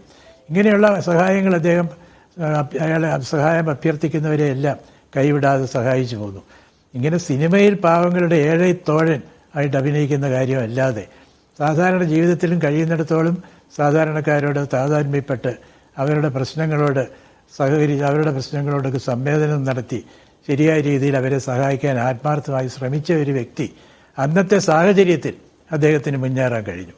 കരുണാനിധിയാണെങ്കിൽ അദ്ദേഹം ഒരു ഗ്രാസ് റൂട്ട് ലെവൽ പൊളിറ്റീഷ്യനാണ്. അദ്ദേഹത്തെ പോലെ ശക്തമായി ഗ്രാസ് റൂട്ട് ലെവലിൽ പ്രവർത്തിച്ച് ഒരു പാർട്ടിയെ സമ്പന്നമാക്കി, ഒരു പാർട്ടിയെ ശക്തമാക്കി, ഓരോ ഗ്രാമത്തിലും പാർട്ടിയുടെ ശാഖകൾ ഉണ്ടാക്കിയ മറ്റൊരു നേതാവ് ഇന്ത്യയിലുണ്ടെന്ന് പോലും എനിക്ക് തോന്നുന്നില്ല. അത്രയധികം ഗ്രാസ് റൂട്ട് ലെവലിൽ പ്രവർത്തിച്ച് ഓരോ ഗ്രാമത്തിലുള്ള പ്രവർത്തകരുടെ പേരും മറ്റു കാര്യങ്ങളും എല്ലാം നേരിട്ടറിഞ്ഞ് നേരിട്ട് അവരെ വിളിച്ച് കാര്യങ്ങൾ അന്വേഷിക്കാനും നിർദ്ദേശങ്ങൾ കൊടുക്കാനും ഒക്കെ കഴിവും പ്രാപ്തിയുമുള്ളൊരു നേതാവ്. ഈ രണ്ട് നേതാക്കന്മാരുടെ നേതൃത്വത്തിലാണ് അവിടുത്തെ ദ്രാവിഡ പ്രസ്ഥാനം ശക്തമായത്. ഈ ശക്തമായി കഴിഞ്ഞ് അവരുടെ ആ ഒരു പിടിമുറുക്കത്തിൽ നിന്ന് ദ്രാവിഡ പ്രസ്ഥാനത്തിന് പുറകിൽ വെളിയിൽ വിജയ് പോലെ ഒരാൾക്ക് മുന്നേറാൻ കഴിയും എന്നെനിക്ക് തോന്നുന്നില്ല. അതാ ഞാൻ നേരത്തെ പറഞ്ഞത്. പ്രത്യേകിച്ചും സിനിമ ജീവിതം ഉപേക്ഷിക്കുകയാണ്. സിനിമ അദ്ദേഹം തുടർന്നുകൊണ്ടിരുന്നാൽ മാത്രമേ അദ്ദേഹത്തിന് ഇന്ന് യുവജനങ്ങളുടെ ഇടയ്ക്കുള്ള ആ ഒരു പിന്തുണ, ആ ഒരു നല്ല അഭിപ്രായം തുടർന്ന് നിലനിർത്താൻ കഴിയുള്ളൂ ഒരു വശത്ത്. അതേപോലെ തന്നെ സിനിമയിൽ തുടർന്നാൽ മാത്രമേ അദ്ദേഹത്തിന് രാഷ്ട്രീയ പ്രവർത്തനത്തിന് അത്യാവശ്യമായ കുറച്ചെങ്കിലും പണവും കിട്ടുകയുള്ളൂ. MGR തന്നെ ആദ്യം പറഞ്ഞു, ഞാൻ മുഖ്യമന്ത്രി ആയതോടുകൂടി എൻ്റെ രാഷ്ട്രീയ പ്രവർത്തനം ഉപേക്ഷിക്കുന്നു, അഴിമതിയൊന്നും അനുവദിക്കുകയില്ല. അദ്ദേഹത്തിൻ്റെ ആദ്യത്തെ 2 കൊല്ലത്തെ ഭരണം തികച്ചും അഴിമതിയില്ലാതെ വളരെ പരിശുദ്ധമായ ഭരണമായിരുന്നു. പക്ഷെ നിർഭാഗ്യവശാൽ അദ്ദേഹം ഡിസ്മിസ് ചെയ്യപ്പെട്ടു. ആ മന്ത്രിസഭ പുറത്താക്കപ്പെട്ടു 1979-80. പുറത്താക്കി കഴിഞ്ഞ് അദ്ദേഹം പറഞ്ഞു, ഞാൻ ഇനിയിപ്പം മാറാൻ പോകുക. കാരണം അതിന് പണമില്ല. സിനിമയിൽ അഭിനയിച്ചാൽ പോലും ഇനിയിപ്പം രണ്ടാം ഇന്നിങ്സ് വന്നു കഴിഞ്ഞാൽ പണം വരികയില്ല. ഇങ്ങനൊരു ദയനീയ സ്ഥിതിയിൽ അദ്ദേഹം പറഞ്ഞു, ഞാനൊരു വെള്ളാട് വേങ്കയായി മാറാൻ പോവുകയാണ്. അതായത് വെള്ളാടെന്ന് പറഞ്ഞാൽ ഒരു ചെമ്മരിയാട്, അതൊരു ചെന്നായി പോലെ മാറാൻ പോവുകയാണ് എന്ന് അദ്ദേഹത്തിൻ്റെ പാർട്ടിക്കാരെ വിളിച്ച് പറയേണ്ടി വന്നു ഒരിക്കൽ. ഇപ്പം രാഷ്ട്രീയത്തിൽ പ്രവർത്തിക്കാൻ പണം വേണം. പണം വേണമെങ്കിൽ വിജയെപ്പോലെ ഒരാൾക്ക് തുടർന്ന് അഭിനയത്തിൽ നിൽക്കണം. കാരണം അടുത്തെങ്ങും അധികാരത്തിലെത്താനും അങ്ങനെ പണം സമ്പാദിക്കാനുമുള്ള യാതൊരു സാധ്യതയും അവിടെ കാണുന്നില്ല അദ്ദേഹത്തിന്. അപ്പോൾ അദ്ദേഹം സിനിമാ ജീവിതവും ഉപേക്ഷിച്ച് ആത്മാർത്ഥമായി ഞാനിനി ജനങ്ങളെ സേവിക്കാൻ വേണ്ടി ഒരു ദൈവ കാര്യം പോലെ ഞാൻ ചെയ്യുകയാണ് എന്ന് പറഞ്ഞ് ഇറങ്ങിയാൽ അദ്ദേഹം ഒരു മൂഢസ്വർഗത്തിലല്ലേ എന്ന് സംശയിക്കേണ്ടിയിരിക്കുന്നു. അതുകൊണ്ട് താങ്കളുടെ ചോദ്യം വളരെ ശരിയാണ്. ദ്രാവിഡ പ്രസ്ഥാനത്തിന് പുറത്ത് അദ്ദേഹത്തെ പോലെ ഒരാൾക്കൊരു സാധ്യതയുണ്ടെന്ന് എനിക്ക് തോന്നുന്നില്ല. ഞാനിപ്പോൾ നേരത്തെ ആദ്യം പറഞ്ഞായിരുന്നു, ആം ആദ്മി പാർട്ടിയുടെ മുഖമുദ്രയായി അദ്ദേഹം പ്രത്യക്ഷപ്പെടാൻ പറ്റുമോ? പക്ഷെ അങ്ങനെ ചെയ്താൽ പോലും ആം ആദ്മി പാർട്ടിക്ക് തമിഴ്നാട്ടിൽ പറയത്തക്ക ട്രാക്ഷനൊന്നുമില്ല. ആളുകൾക്ക് അറിഞ്ഞുകൂടാ. കേരളത്തെ പോലെ വിദ്യാസമ്പന്നരായ ഒരു സംസ്ഥാനത്തിനാണെങ്കിൽ നമ്മൾ ആരെ കണ്ടാലും പറയും, ഞങ്ങൾ മുമ്പോട്ട് വരണം, ഞങ്ങളൊരു മാറ്റത്തിന് വേണ്ടി ദാഹിക്കുന്നവരാണ് എന്ന് കേരളത്തിലെ സാധാരണക്കാരായ ജനങ്ങൾ പറയും. പക്ഷെ തമിഴ്നാട്ടുകാർക്ക് അത് മനസ്സിലായിട്ടില്ല. ആം ആദ്മി പാർട്ടി ഡൽഹിയിൽ ചെയ്ത നല്ല കാര്യങ്ങളെപ്പറ്റി തമിഴ്നാട്ടുകാർക്ക് അറിഞ്ഞുകൂടാ. അതുകൊണ്ട് അത് പറഞ്ഞാലും അവിടെ പ്രയോജനമില്ല. സത്യം പറഞ്ഞാൽ അദ്ദേഹത്തിൻ്റെ ആശയങ്ങളും മിക്കവാറും ഒക്കെ ആം ആദ്മി പാർട്ടിയുടെ ആശയങ്ങളാണെങ്കിൽ പോലും. ഓക്കെ, ശ്രീ പാലോട് സന്തോഷ്, ഇപ്പോൾ BJPയെ സംബന്ധിച്ച് തമിഴ്നാട്ടിൽ വലിയ തോതിൽ ജനപിന്തുണ ആർജിക്കാനുള്ള തീവ്ര ശ്രമം പ്രത്യേകിച്ച് ഈ അണ്ണാമലൈ വന്നതിന് ശേഷം അവിടെ നടക്കുന്നുണ്ട്. ഇപ്പോൾ പ്രധാനമന്ത്രി നരേന്ദ്രമോദി തന്നെ പല ഘട്ടങ്ങളിലായി തമിഴ്നാട്ടിൽ വന്നു പോകുന്നു. ഈ മാസം തന്നെ തിരുപ്പൂരിൽ ഒരു വലിയ റാലിയിൽ അദ്ദേഹം പ്രസംഗിക്കുകയും ചെയ്യുന്നുണ്ട്. പക്ഷേ ഇതൊക്കെയാണെങ്കിലും ഈ ഒരു എൻട്രി കിട്ടാത്തതിൻ്റെ ഒരു പ്രധാന പ്രശ്നം ഈ ദ്രാവിഡ രാഷ്ട്രീയം എന്നൊരു ഫയർവാളാണ്. അത് മറികടക്കാൻ കമൽഹാസനോ വിജയ്ക്കോ രജനീകാന്തിനോ ഒന്നും കഴിയുന്നില്ല. ആ ദ്രാവിഡ രാഷ്ട്രീയത്തെ അംഗീകരിക്കാത്ത ആർക്കും അവിടെ നിലനിൽപ്പുമില്ല. BJPയുടെ ഒരു സ്കോപ്പ് എന്താണ് ഈ ഘട്ടത്തിൽ? അല്ല, സിറിയക് ജി പറഞ്ഞ ഒരു പ്രധാന പോയിന്റ്, വിജയ് അഭിനയം നിർത്തി രാഷ്ട്രീയത്തിലേക്ക് വരുന്നതോടുകൂടി വിജയുടെ പ്രാധാന്യം നഷ്ടപ്പെടും. വിജയുടെ രാഷ്ട്രീയ പ്രാധാന്യമല്ല തമിഴ്നാട്ടിലെ ജനങ്ങൾ കാണുന്നത്. വിജയെ കാണുന്നത് സിനിമയിലെ സൂപ്പർ സ്റ്റാർ, തമിഴിന്റെ സൂപ്പർ സ്റ്റാർ, അല്ലെങ്കിൽ നമ്മുടെ ഇന്ത്യയിൽ അറിയപ്പെടുന്ന സൂപ്പർ സ്റ്റാർ എന്നുള്ളതൊക്കെയാണ്. അത് ഉപേക്ഷിച്ച് പൊളിറ്റിക്സിലേക്ക് പോയാൽ 6 മാസം വിജയ്ക്ക് പിടിച്ചു നിൽക്കാൻ കഴിയില്ല. പിന്നെ ഒരു ചർച്ച വന്നു. എന്താണ് വന്നത്? മറ്റൊരു പാർട്ടിയുമായി സഖ്യത്തിൽ ഏർപ്പെടുക. മറ്റൊരു പാർട്ടിയുമായി സഖ്യത്തിൽ ഏർപ്പെടുന്ന ഒരു സാഹചര്യം ഉണ്ടായാൽ അവിടെയും വിജയ് പരാജയപ്പെടും. കാര്യം അവിടെ തമിഴ്നാട്ടിലല്ല, പ്രത്യേകം നമ്മൾ എല്ലാ സംസ്ഥാനങ്ങളിലുള്ള രാഷ്ട്രീയക്കാർ എല്ലാ രീതിയിലുള്ള പ്രവർത്തനങ്ങൾ വരിക. ഇരിക്കുമ്പോൾ കിടത്തുന്നവനെ ഇരുത്താം, ഇങ്ങനെയൊക്കെ കഴിയുന്നവരാണ്. ഇതൊന്നും ആ ഒരു സാഹചര്യത്തില് ഇതൊന്നും അറിയാവുന്ന ഒരാളല്ല വിജയ്. അതുകൊണ്ട് അത് പൂർണ്ണ പരാജയം തന്നെയായിരിക്കും. മറ്റൊന്ന്, AIP പാർട്ടിയെ കുറിച്ച് ഞാൻ പറഞ്ഞു എന്ന് പറഞ്ഞാൽ, ഞാൻ പൊതുസമൂഹത്തിൽ നടന്ന ഒരു വിഷയത്തെക്കുറിച്ച് പറഞ്ഞതാണ്. ഞാനൊരു കാര്യം ചോദിക്കട്ടെ. കേരളത്തിൽ ഒരു സമയത്ത് AIP പാർട്ടി വളരെ സജീവമായി കുറെ ആളുകളുണ്ടായിരുന്നു. എന്റെ പ്രിയ സുഹൃത്ത് അതിന്റെ പ്രസിഡന്റായിരുന്നു സിറിയക് ജി. എന്തുകൊണ്ട് നിങ്ങൾ രാജിവെച്ചു? നിങ്ങൾക്ക് ഇത് കേരളത്തിൽ വളർത്തിക്കൊണ്ടുവന്ന നിങ്ങളുടെ സംഘടനയിൽ എത്രമാത്രം ആളുകളെ നിലനിർത്താൻ കഴിഞ്ഞു? ഇത് എന്തുകൊണ്ട് കഴിയുന്നില്ല? ഒരു കാര്യം നമ്മൾ ആലോചിക്കേണ്ടതുണ്ട്. പൊതുസമൂഹത്തിൽ വിദ്യാഭ്യാസം എന്ന് പറയുന്നത് വളരെ ശരിയായ രീതിയിൽ ചിന്തിക്കേണ്ടതാണ്. അതിനൊരു ഉദാഹരണം, മലബാർ ഏരിയയിൽ പണ്ട് കാലങ്ങളിൽ കുറെ നാളുകൾക്ക് മുമ്പൊക്കെ പെൺകുട്ടികൾ അധികവും ചെറിയ വിദ്യാഭ്യാസത്തിൽ അങ്ങ് നിർത്തുകയാണ് ചെയ്തത്, പ്രത്യേകിച്ചും എന്റെ മുസ്ലിം സഹോദരങ്ങളൊക്കെ. ഇപ്പൊ അതല്ല, അവർ വിദ്യാഭ്യാസത്തിൽ മുന്നേറുകയാണ്. അവർ നമ്മുടെ ലോകത്ത് നടക്കുന്നതിനെ കുറിച്ച് ചർച്ച ചെയ്യണം, നമ്മുടെ നാട്ടിൽ നടക്കുന്നതിനെ കുറിച്ച് ചർച്ച ചെയ്യാണ്. കഴിഞ്ഞ ഒരു മാസങ്ങൾക്ക് മുമ്പ് ഞാൻ മലപ്പുറത്ത് ഒരു BJPയുടെ പരിപാടിയിൽ പങ്കെടുക്കുമ്പോൾ 50ഓളം മുസ്ലിം സഹോദരിമാരും സഹോദരന്മാരും കുട്ടികൾ പങ്കെടുത്തു. ഞാൻ അവരോട് ചോദിച്ചപ്പോൾ അവർ പറയുന്നത് നമ്മുടെ നാട് വികസിക്കുന്നതിനോടൊപ്പം നിൽക്കേണ്ടത് എന്നുള്ളതാണ്. ഇതേ സ്ഥിതിയാണ് തമിഴ്നാട്ടിൽ വരാൻ പോകുന്നത്. അണ്ണാമലയുടെ നേതൃത്വത്തിൽ അവിടെ നടക്കുന്ന പ്രവർത്തനങ്ങൾ ഇന്ത്യ രാജ്യത്തിൽ നരേന്ദ്രമോദി നടപ്പിലാക്കുന്ന ജനക്ഷേമ പ്രവർത്തനങ്ങളാണ്. അതവിടെ പ്രചരിപ്പിക്കപ്പെടുന്ന ഒരു സാഹചര്യം ഉണ്ടായാൽ അതിനെ മാറ്റി നിർത്താൻ കഴിയില്ല. പിന്നെ ഒരു സുഹൃത്ത് സംസാരിക്കേണ്ട ഹിന്ദുത്വ വിദ്യാഭ്യാസവും BJP തമ്മിലുള്ള കോറിലേഷനെ പറ്റിയാണ് എനിക്ക് ചോദ്യം. നിങ്ങൾക്ക് ഇവിടെ ഒരൊറ്റ സീറ്റ് പോലും ഇല്ലാത്ത ഇവിടെ ഉള്ളവർ വിദ്യാസമ്പന്നരായതുകൊണ്ടല്ലേ? അങ്ങനെയല്ല ഞാൻ പറഞ്ഞു വന്നത്. കേരളത്തിലെ BJPക്ക് അധികാരത്തിൽ വരാൻ കഴിയാത്തതിന്റെ പ്രധാന കാരണം കോൺഗ്രസും CPM എടുക്കുന്ന രാഷ്ട്രീയമുണ്ട്. BJP എന്ന് പറയുന്നാൽ ഇന്ത്യയിലെ ന്യൂനപക്ഷങ്ങളെ, പ്രത്യേകിച്ച് മുസ്ലിം സമുദായത്തെ നശിപ്പിക്കുന്നതിന് വേണ്ടിയിട്ട് ശ്രമിക്കുന്നു എന്നുള്ളതാണ്. ആ ഒരു പ്രവചനം അല്ലെങ്കിൽ ആ പ്രഖ്യാപനമാണ് മുസ്ലിങ്ങളുടെ ഇടയിൽ സംശയത്തിന്റെ നിഴലിലാക്കി അത് മാറി വരുന്നു. ഇപ്പൊ വിദ്യാഭ്യാസം എന്നുമ്പോൾ ഈ പറയുന്നത് മാറി ചിന്തിക്കുന്ന കുട്ടികൾ, അതുകൊണ്ട് അവർ ഇതിലേക്ക് വരുന്നത്. പിന്നെ അവിടെ ചർച്ച ഒന്ന് ഹിന്ദുത്വ രാഷ്ട്രീയമാണ് BJP. എന്താണ് ഹിന്ദു? ഹിന്ദു എന്ന് പറഞ്ഞാൽ ഒരു മതത്തിന്റെ ഭാഗമാണ്, ഒരു സംസ്കാരത്തിന്റെ ഭാഗമല്ലേ? സിന്ധു നദിയുടെ ഭാഗമായിട്ടുള്ളവരെല്ലാം സിന്ധികളാണ്, ഹിന്ദുക്കളാണ്. ഇന്ത്യയിലുള്ള മുഴുവൻ പേര് ഹിന്ദുക്കളാണ്. അതുകൊണ്ടാണ് മുസ്ലിം പണ്ഡിതന്മാരായാലും അത് സംസ്കാരത്തിന്റെ ഭാഗമാണ്, മതത്തിന്റെ ഭാഗമല്ലെങ്കിൽ. ഒരു നിമിഷം സന്തോഷം, അത് സംസ്കാരമാണ്, മതത്തിന്റെ ഭാഗമല്ലെങ്കിൽ ഈ മതവികാരം വ്രണപ്പെട്ടു എന്ന് പറഞ്ഞ് നിങ്ങളുടെ നേതാക്കളും പ്രവർത്തകരൊക്കെ പോലീസിൽ കേസ് കൊടുക്കുന്നതിനാണ്. മതവികാരം എന്ന് പറഞ്ഞാൽ ഒരു മതത്തിന്റെ വികാരം വ്രണപ്പെടാൻ പാടില്ല. മതം മനുഷ്യനുണ്ടാക്കിയതാണ്. മനുഷ്യനുണ്ടാക്കപ്പെടുന്ന സാമൂഹ്യ വികസനത്തിന്റെ അത് അങ്ങനെ ഉണ്ടാക്കുക എന്നുള്ള ശ്രമമാണ് CPM-ഉം കോൺഗ്രസ് സ്വീകരിക്കുന്നത്. ഞാൻ ഒരു കാര്യം പറഞ്ഞോട്ടെ, എന്റെ പേര് സന്തോഷം എന്നാണ് സുഹൃത്തെ. ഞാൻ ഹിന്ദുമത വിശ്വാസിയാണെങ്കിൽ ഞാൻ സുന്നത്ത് നടത്തി 5 നേരം നമസ്കരിച്ചാൽ എന്റെ പേര് അബൂബക്കറായി. ചർച്ചിൽ പോയി കുർബാന നടത്താൻ എന്റെ പേര് ക്രിസ്തുവാസായി. ആർക്കും തടയാൻ കഴിയില്ല. മതം മനുഷ്യന് വേണ്ടിയുള്ള വികസനത്തിന്റെ ഭാഗമായി മനുഷ്യനാൽ ഉണ്ടാക്കപ്പെട്ടതാണ് സർ. നിങ്ങൾക്ക് വേണമെങ്കിൽ നാളെ ഒരു മതം ഉണ്ടാക്കുക സർ. മതം പരസ്പരം മനുഷ്യരെ അടുക്കുന്നതിന് വേണ്ടിയിട്ടാണ്, അടുപ്പിക്കുന്നതിന് വേണ്ടിയിട്ടല്ല. ഇവിടെയാണ് തമിഴ്നാട് രാഷ്ട്രീയത്തിന്റെ ഒരു പ്രത്യേകത. തമിഴ്നാട് രാഷ്ട്രീയത്തിൽ നമുക്കറിയാം, ഇന്ത്യ ആദരിക്കുന്ന നമ്മുടെ കാമരാജ് ഇപ്പൊ എവിടെ നിൽക്കുന്നു?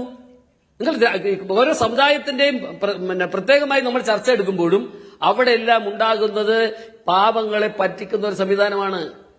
അതാണ് നടന്നുകൊണ്ടിരിക്കുന്നത്. കേന്ദ്ര ഗവൺമെന്റ് നടപ്പിലാക്കുന്ന വികസന പ്രവർത്തനങ്ങൾ തമിഴ്നാട്ടിൽ അണ്ണാമലയുടെ നേതൃത്വത്തിൽ ശരിയായ ശക്തമായ രീതിയിൽ പ്രചരണം നടക്കുന്നതിന്റെ സാഹചര്യമുണ്ടായാൽ വരാൻ പോകുന്ന 2026 പൊതു തെരഞ്ഞെടുപ്പിൽ വ്യത്യാസം ഉണ്ടാവും. നിങ്ങൾ കേരളത്തിലെ പറഞ്ഞില്ലേ, കേരളത്തിൽ നിങ്ങൾ കണ്ടോ, കേരളത്തിൽ ഇടതുപക്ഷ ജനാധിപത്യ മുന്നണി വളരെയധികം ദുർബലമായിരിക്കുകയാണ്. ഐക്യ ജനാധിപത്യ മുന്നണി ദുർബലമാകുകയാണ്. എന്തുകൊണ്ടുണ്ടാകുന്നു? ഓൾ ഇന്ത്യ തലത്തിൽ കോൺഗ്രസ് എടുത്ത രാഷ്ട്രീയ സമീപനം ഭൂരിപക്ഷ സമുദായങ്ങളെയും അതുപോലെ തന്നെ ന്യൂനപക്ഷ സമുദായങ്ങളെയും ഒരുപോലെ പ്രീതിപ്പെടുത്താൻ ശ്രമിക്കും. സംസ്ഥാനങ്ങളിലുള്ള ജാതി സമവാക്യങ്ങൾ കോർത്ത് കൊണ്ട് ചെയ്തിരുന്നു. ഇത് ജനം തിരിച്ചറിഞ്ഞു. നിങ്ങൾക്കറിയാം, ഇന്ന് ഇന്ത്യയിലെ ഏറ്റവും അധികം MLA-മാരുള്ള ക്രിസ്ത്യൻ MLA-മാരുള്ളത് ആർക്കാ? BJP-യിലാണ്. ഇന്ത്യയിൽ 83% മുസ്ലിങ്ങളുള്ള പാർലമെന്റ് മണ്ഡലങ്ങളിൽ അവിടെ നിന്ന് തെരഞ്ഞെടുക്കപ്പെട്ടിരിക്കുന്നത് BJP ആണ്. അവിടെ ഒരു വർഗീയത ഉണ്ടാകുന്നില്ല. ഇത് കേരളം തിരിച്ചറിയും, ഇത് തമിഴ്നാട് തിരിച്ചറിയും. യുപിയിലെ ഞാൻ മറന്നു, യുപിയിലാണ് ഞാൻ മറന്നുപോയി. യുപിയിലെ പാർലമെന്റ് മണ്ഡലത്തിൽ ഏകദേശം 80% വോട്ടുള്ള ഒരു പാർലമെന്റ് മണ്ഡലം ഞാൻ മറന്നുപോയത്. അത് മാത്രമല്ല, എത്രയോ അസംബ്ലി മണ്ഡലങ്ങൾ ഞാൻ പറഞ്ഞില്ലേ ഏറ്റവും കൂടുതൽ ക്രിസ്ത്യൻ MLA-മാരുള്ളത്. അപ്പൊ ഇവിടെയെല്ലാം നമ്മൾ എന്തിനാ അങ്ങനെ ചിന്തിക്കുന്നത്? ഇപ്പൊ കേരളത്തിൽ ക്രിസ്ത്യൻ സമുദായം BJP-യോട് അടുക്കുന്നുണ്ട്. മുസ്ലിം സമുദായത്തിലെ സഹോദരങ്ങൾ, വിദ്യാഭ്യാസമുള്ളവർ നിരവധി പേർ എന്നോട് സംസാരിക്കാറുണ്ട്. അവർ പറയുന്നുണ്ട് തീർച്ചയായിട്ടും ഞങ്ങൾ BJP-യുമായി സഹകരിക്കുന്നുണ്ട്. നിങ്ങൾക്ക് MLA ഉണ്ട് എന്ന് പറയുമ്പോൾ നിങ്ങൾക്ക് എന്തുകൊണ്ടാണ് ഒരു മുസ്ലിം MLA പോലും ഇല്ലാത്ത ഇന്ത്യയിൽ? നിങ്ങള് ഇവിടെയാണ് നിങ്ങളുടെ രാഷ്ട്രീയത്തിന്റെ പ്രത്യേകത വരുന്നത്. ഞാൻ പറയാം, ഇന്ത്യയിലെ ഒരു ആദിവാസി പ്രസിഡന്റ് ആകണമെന്ന് തീരുമാനിച്ച് ഇന്ത്യയിൽ ഒരു പ്രസിഡന്റ് ആയതാണ് നമ്മുടെ രാജ്യത്തുള്ളത്. ഇന്ത്യയിൽ നിങ്ങൾ മുന്നോക്കക്കാർ, നിങ്ങൾ എപ്പോഴും ഒരു മുസ്ലിം കമ്മ്യൂണിറ്റിയുടെ വിരുദ്ധതയാണ് നിങ്ങൾ BJP-യുടെ അജണ്ട എന്ന് പ്രചരിപ്പിക്കുന്ന ഒരു രാഷ്ട്രീയം. ആ രാഷ്ട്രീയം തിരിച്ചറിയുന്ന ഒരു വിദ്യാഭ്യാസമുള്ള സമൂഹം നമ്മുടെ നാട്ടിലുണ്ട്. ഞാനല്ല പറയുന്നത്, ഞാൻ നിങ്ങളുടെ MLA-മാരുടെയോ മന്ത്രിമാരുടെയോ മതജാതിമാരുടെയോ ഞാനല്ല പറഞ്ഞത്, നിങ്ങളാണ് പറഞ്ഞത്. നിങ്ങളാണത് പറഞ്ഞത്, അപ്പോഴാണ് ഞാൻ ചോദിച്ചത്. ഞാൻ പറഞ്ഞ ഇവിടെ മതവിവേചനവും ജാതി വിവേചനവും എന്ന് പറയുന്ന ഒരു പൊളിറ്റിക്സ് ഉണ്ട് സാർ. അത് കാലാകാലങ്ങളിൽ ഉപയോഗിച്ചു, അത് ഒഴിവായിപ്പോയി. BJP സാഹചര്യം ഉണ്ടായി. അതെന്തുകൊണ്ടാണ് കഴിഞ്ഞ കാലങ്ങളിൽ കോൺഗ്രസ് സ്വീകരിച്ചതും ഞാൻ ചോദിക്കട്ടെ. ഇപ്പൊ പാലസ്തീനും ഇസ്രായേലും തമ്മിൽ യുദ്ധം ഉണ്ടായല്ലോ. ഹമാസ് എന്ന് പറയുന്ന ഭീകര സംഘടനയ്ക്ക് ഓശാന പാടിയ ഒരു ഗവൺമെന്റ്, സംസ്ഥാന ഗവൺമെന്റ്. അന്ന് പാലസ്തീനിലെ കുട്ടികൾ മരിക്കുമ്പോൾ മാത്രം കേരളത്തിലെ കമ്മ്യൂണിസ്റ്റ് കിടക്കുന്ന സങ്കടം, ഇസ്രായേലിലെ കുട്ടികൾ മരിക്കുമ്പോൾ സങ്കടം ഉണ്ടാവില്ലേ? അതിന്റെ പൊളിറ്റിക്സ് എന്താ? കേരളത്തിലെ മതന്യൂനപക്ഷങ്ങളെ പ്രത്യേകിച്ച് മുസ്ലിങ്ങളെ സ്വാധീനിക്കുന്നതിന് വേണ്ടിയിട്ടാണ്. അപ്പൊ ഈ സ്വാധീനം ഇസ്രായേലിലെ കുട്ടികൾ മരിക്കുമ്പോൾ സങ്കടപ്പെടണം, ആര് മരിച്ചാലും സങ്കടപ്പെടണം, അങ്ങനെയാണല്ലോ. കുട്ടികൾ മരിക്കുമ്പോൾ ആഹ്ലാദിക്കുന്നവരെ ഞാൻ കണ്ടിട്ടുണ്ട്. ആഹ്ലാദിക്കുന്ന കൂട്ടത്തിൽ നിങ്ങളുടെ പാർട്ടിക്കാരുണ്ടെന്നാണ് ചോദ്യം. അത് എവിടുത്തെ കുട്ടികളാണെങ്കിലും നോക്കൂ, ബിൽക്കീസ് ബാനു, ഒരൊറ്റ കാര്യം, ബിൽക്കീസ് ബാനു എന്ന സ്ത്രീയെ കൂട്ടബലാത്സംഗം ചെയ്ത് അവരുടെ കുട്ടിയെ കാലിൽ പിടിച്ച് തലക്കടിച്ചു കൊന്ന ആളുകൾ ജയിലിൽ നിന്ന് സർക്കാർ വിട്ടയച്ചപ്പോൾ മാലയിട്ട് സ്വീകരിച്ചത് എവിടെയാണെന്ന് നിങ്ങൾക്കറിയോ? നിങ്ങളുടെ പാർട്ടി ഓഫീസിലാണ്. എന്നിട്ട് കുട്ടികൾക്ക് വേണ്ടി കരയുന്നതിനെ ഭീകരവാദം എന്ന് വിളിക്കുന്നോ? അല്ല, നിങ്ങൾ അങ്ങനെ വിശേഷിക്കുമ്പോ UP-യിൽ അത് ഞാൻ മറന്നുപോയി. ഏകദേശം ഒരു 1.5 വർഷങ്ങൾക്ക് മുമ്പ് 35 വയസ്സായ ഒരു ചെറുപ്പക്കാരൻ അവിടെ മരണപ്പെടുകയുണ്ടായി. ആ മരണപ്പെടുന്ന ആ സാഹചര്യത്തില് പിറ്റേ ദിവസം ഇവിടെ അത് മുസ്ലിം ചെറുപ്പക്കാരനാണ്. പിറ്റേ ദിവസം RSS-കാർ കൊലപ്പെടുത്തി എന്നും പറഞ്ഞ് മതേതര സദസ്സ് നടത്തി ഇവിടെ. അത് ഞാനും അന്ന് പോയി അതിനെക്കുറിച്ച് ആലോചിച്ചിരുന്നു. അത് കഴിഞ്ഞ് ഒരാഴ്ച കഴിഞ്ഞപ്പോഴാണ് അറിയുന്നത് 34 കേസിലെ പ്രതിയായിരുന്ന ആൾ, 4 കേസിലെ മോഷണ കേസിലും ഒരു കൊലപാതക കേസിലും പ്രതിയായിരുന്ന ആളായിരുന്നു അത്.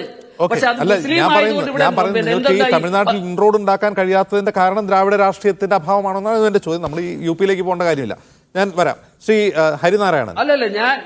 ഞാൻ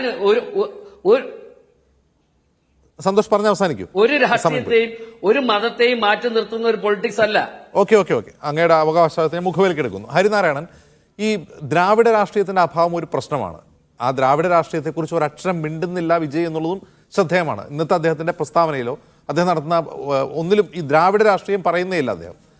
പക്ഷേ അദ്ദേഹത്തിന്റെ സിനിമകൾ അങ്ങനെ ഒരു രാഷ്ട്രീയം മുന്നോട്ട് വയ്ക്കുന്നുണ്ടോ?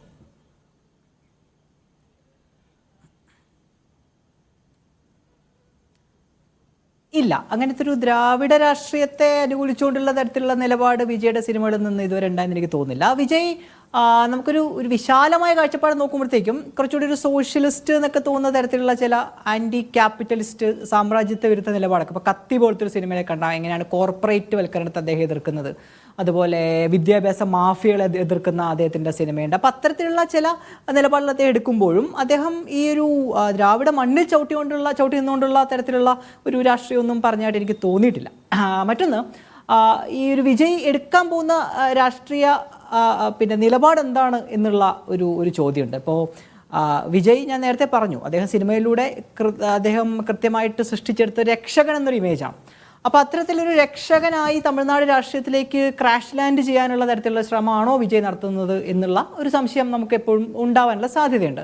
ഇപ്പോൾ മുതൽവൻ എന്നൊരു സിനിമ നമുക്ക് എല്ലാവർക്കും അറിയാം. തമിഴ്നാട്ടിലെ പിടിച്ചു കുലുക്കിയ ഒരു സിനിമയായിരുന്നു അത്. ഒരു ദിവസത്തേക്ക് ഒരാൾക്ക് മുഖ്യമന്ത്രി പദം കിട്ടിയാൽ എന്തൊക്കെ ചെയ്യും എന്നുള്ള തരത്തിൽ. അത്തരത്തിൽ ഒരാൾ ഒരൊറ്റ ദിവസം കൊണ്ട് ഒരു സംസ്ഥാനത്ത് തന്നെ രക്ഷിക്കുന്ന അവസ്ഥയിലേക്കുള്ള ഒരു രീതിയിലേക്കാണോ വിജയ് പോകുന്നത്? കാരണം പല ഫാൻസിൻ്റെയും റിയാക്ഷൻസ് കാണുന്ന സമയത്ത് അത്തരത്തിലൊരു രക്ഷകനാണ് വരുന്നത് എന്നുള്ള തരത്തിലാണ് അവർ കാണുന്നത്. അപ്പോൾ വിജയ് കൃത്യമായ രാഷ്ട്രീയ നിലപാട് പറഞ്ഞിട്ടില്ല, ഐഡിയോളജി പറഞ്ഞിട്ടില്ല. പക്ഷേ ഈ പറഞ്ഞ പോലെ ചില സൂചനകൾ അവിടെ ഇവിടെയായിട്ടുണ്ട്. അതിൽ നോക്കുന്ന സമയത്ത് എനിക്ക് കുറച്ചുകൂടി അദ്ദേഹത്തിൻ്റെ ഒരു ചായ്വ് ഈ പറഞ്ഞ പോലെ ഒരു ആം ആദ്മി രാഷ്ട്രീയത്തിലേക്കാണോ എന്നുള്ള തരത്തിലുള്ള ചില സന്ദേഹങ്ങൾ എനിക്ക് തോന്നുന്നുണ്ട്. കാരണം അദ്ദേഹം ഈ പറഞ്ഞ പോലെ നിലപാടുകൾ പറയുന്ന സമയത്ത് എത്രത്തോളം അദ്ദേഹം പിന്നെ വർഗീയവൽക്കരണത്തിനെതിരെ സംസാരിക്കും, എത്രത്തോളം അദ്ദേഹം പിന്നെ ഫാഷിസത്തിനെതിരെ സംസാരിക്കുന്നൊക്കെയുള്ള സംശയങ്ങൾ നമുക്കുണ്ട്. തീർച്ചയായിട്ടും ആം ആദ്മി ഉയർത്തുന്ന രാഷ്ട്രീയ നിലപാടുകളിൽ ചില കാര്യങ്ങളൊക്കെ ഉണ്ട്, ഇല്ലെന്ന് ഞാൻ പറയുന്നില്ല. പക്ഷേ കാശ്മീരിനെ വെട്ടിമുറിച്ച സമയത്ത് നരേന്ദ്രമോദിയെ തംസപ്പ് ചെയ്ത് സപ്പോർട്ട് ചെയ്ത ആളാണ് കെജ്രിവാൾ. പിന്നെ ബാബറി മസ്ജിദ് വിഷയത്തെ എത്രത്തോളം നിശബ്ദമാണ് ആം ആദ്മി എന്ന് നമുക്കറിയാം. അപ്പോൾ ആം ആദ്മി രാഷ്ട്രീയം എന്ന് പറയുന്നത് ഒരു തൊലിപ്പുറത്തുള്ള ഒരു രാഷ്ട്രീയം മാത്രമാണ്. അതിനുള്ളിലോട്ട് ഇന്ത്യ പോലൊരു രാഷ്ട്രീയം നേരിടുന്ന ഭരണഘടനാബന്ധമായ പ്രതിസന്ധികൾ ഉൾപ്പെടെയുള്ള ഒരു സമയത്ത് കൃത്യമായ രാഷ്ട്രീയ നിലപാട് സ്വീകരിക്കാൻ ഈ ഒരു ആത്മാത്മീയ രാഷ്ട്രീയത്തിൽ ചാരിക്കൊണ്ട് വിജയ്ക്ക് പറ്റുമെന്ന് എനിക്ക് തോന്നുന്നില്ല. പിന്നെ വിജയ് മുൻപ് BJP നേതാക്കന്മാരുമായിട്ടുണ്ടാക്കിയ പ്രശ്നങ്ങളുടെ ഒരു സാഹചര്യത്തിൽ അദ്ദേഹം ഹിന്ദുത്വ രാഷ്ട്രീയത്തിലേക്ക് പോകുമെന്ന് ഞാൻ കരുതുന്നില്ല.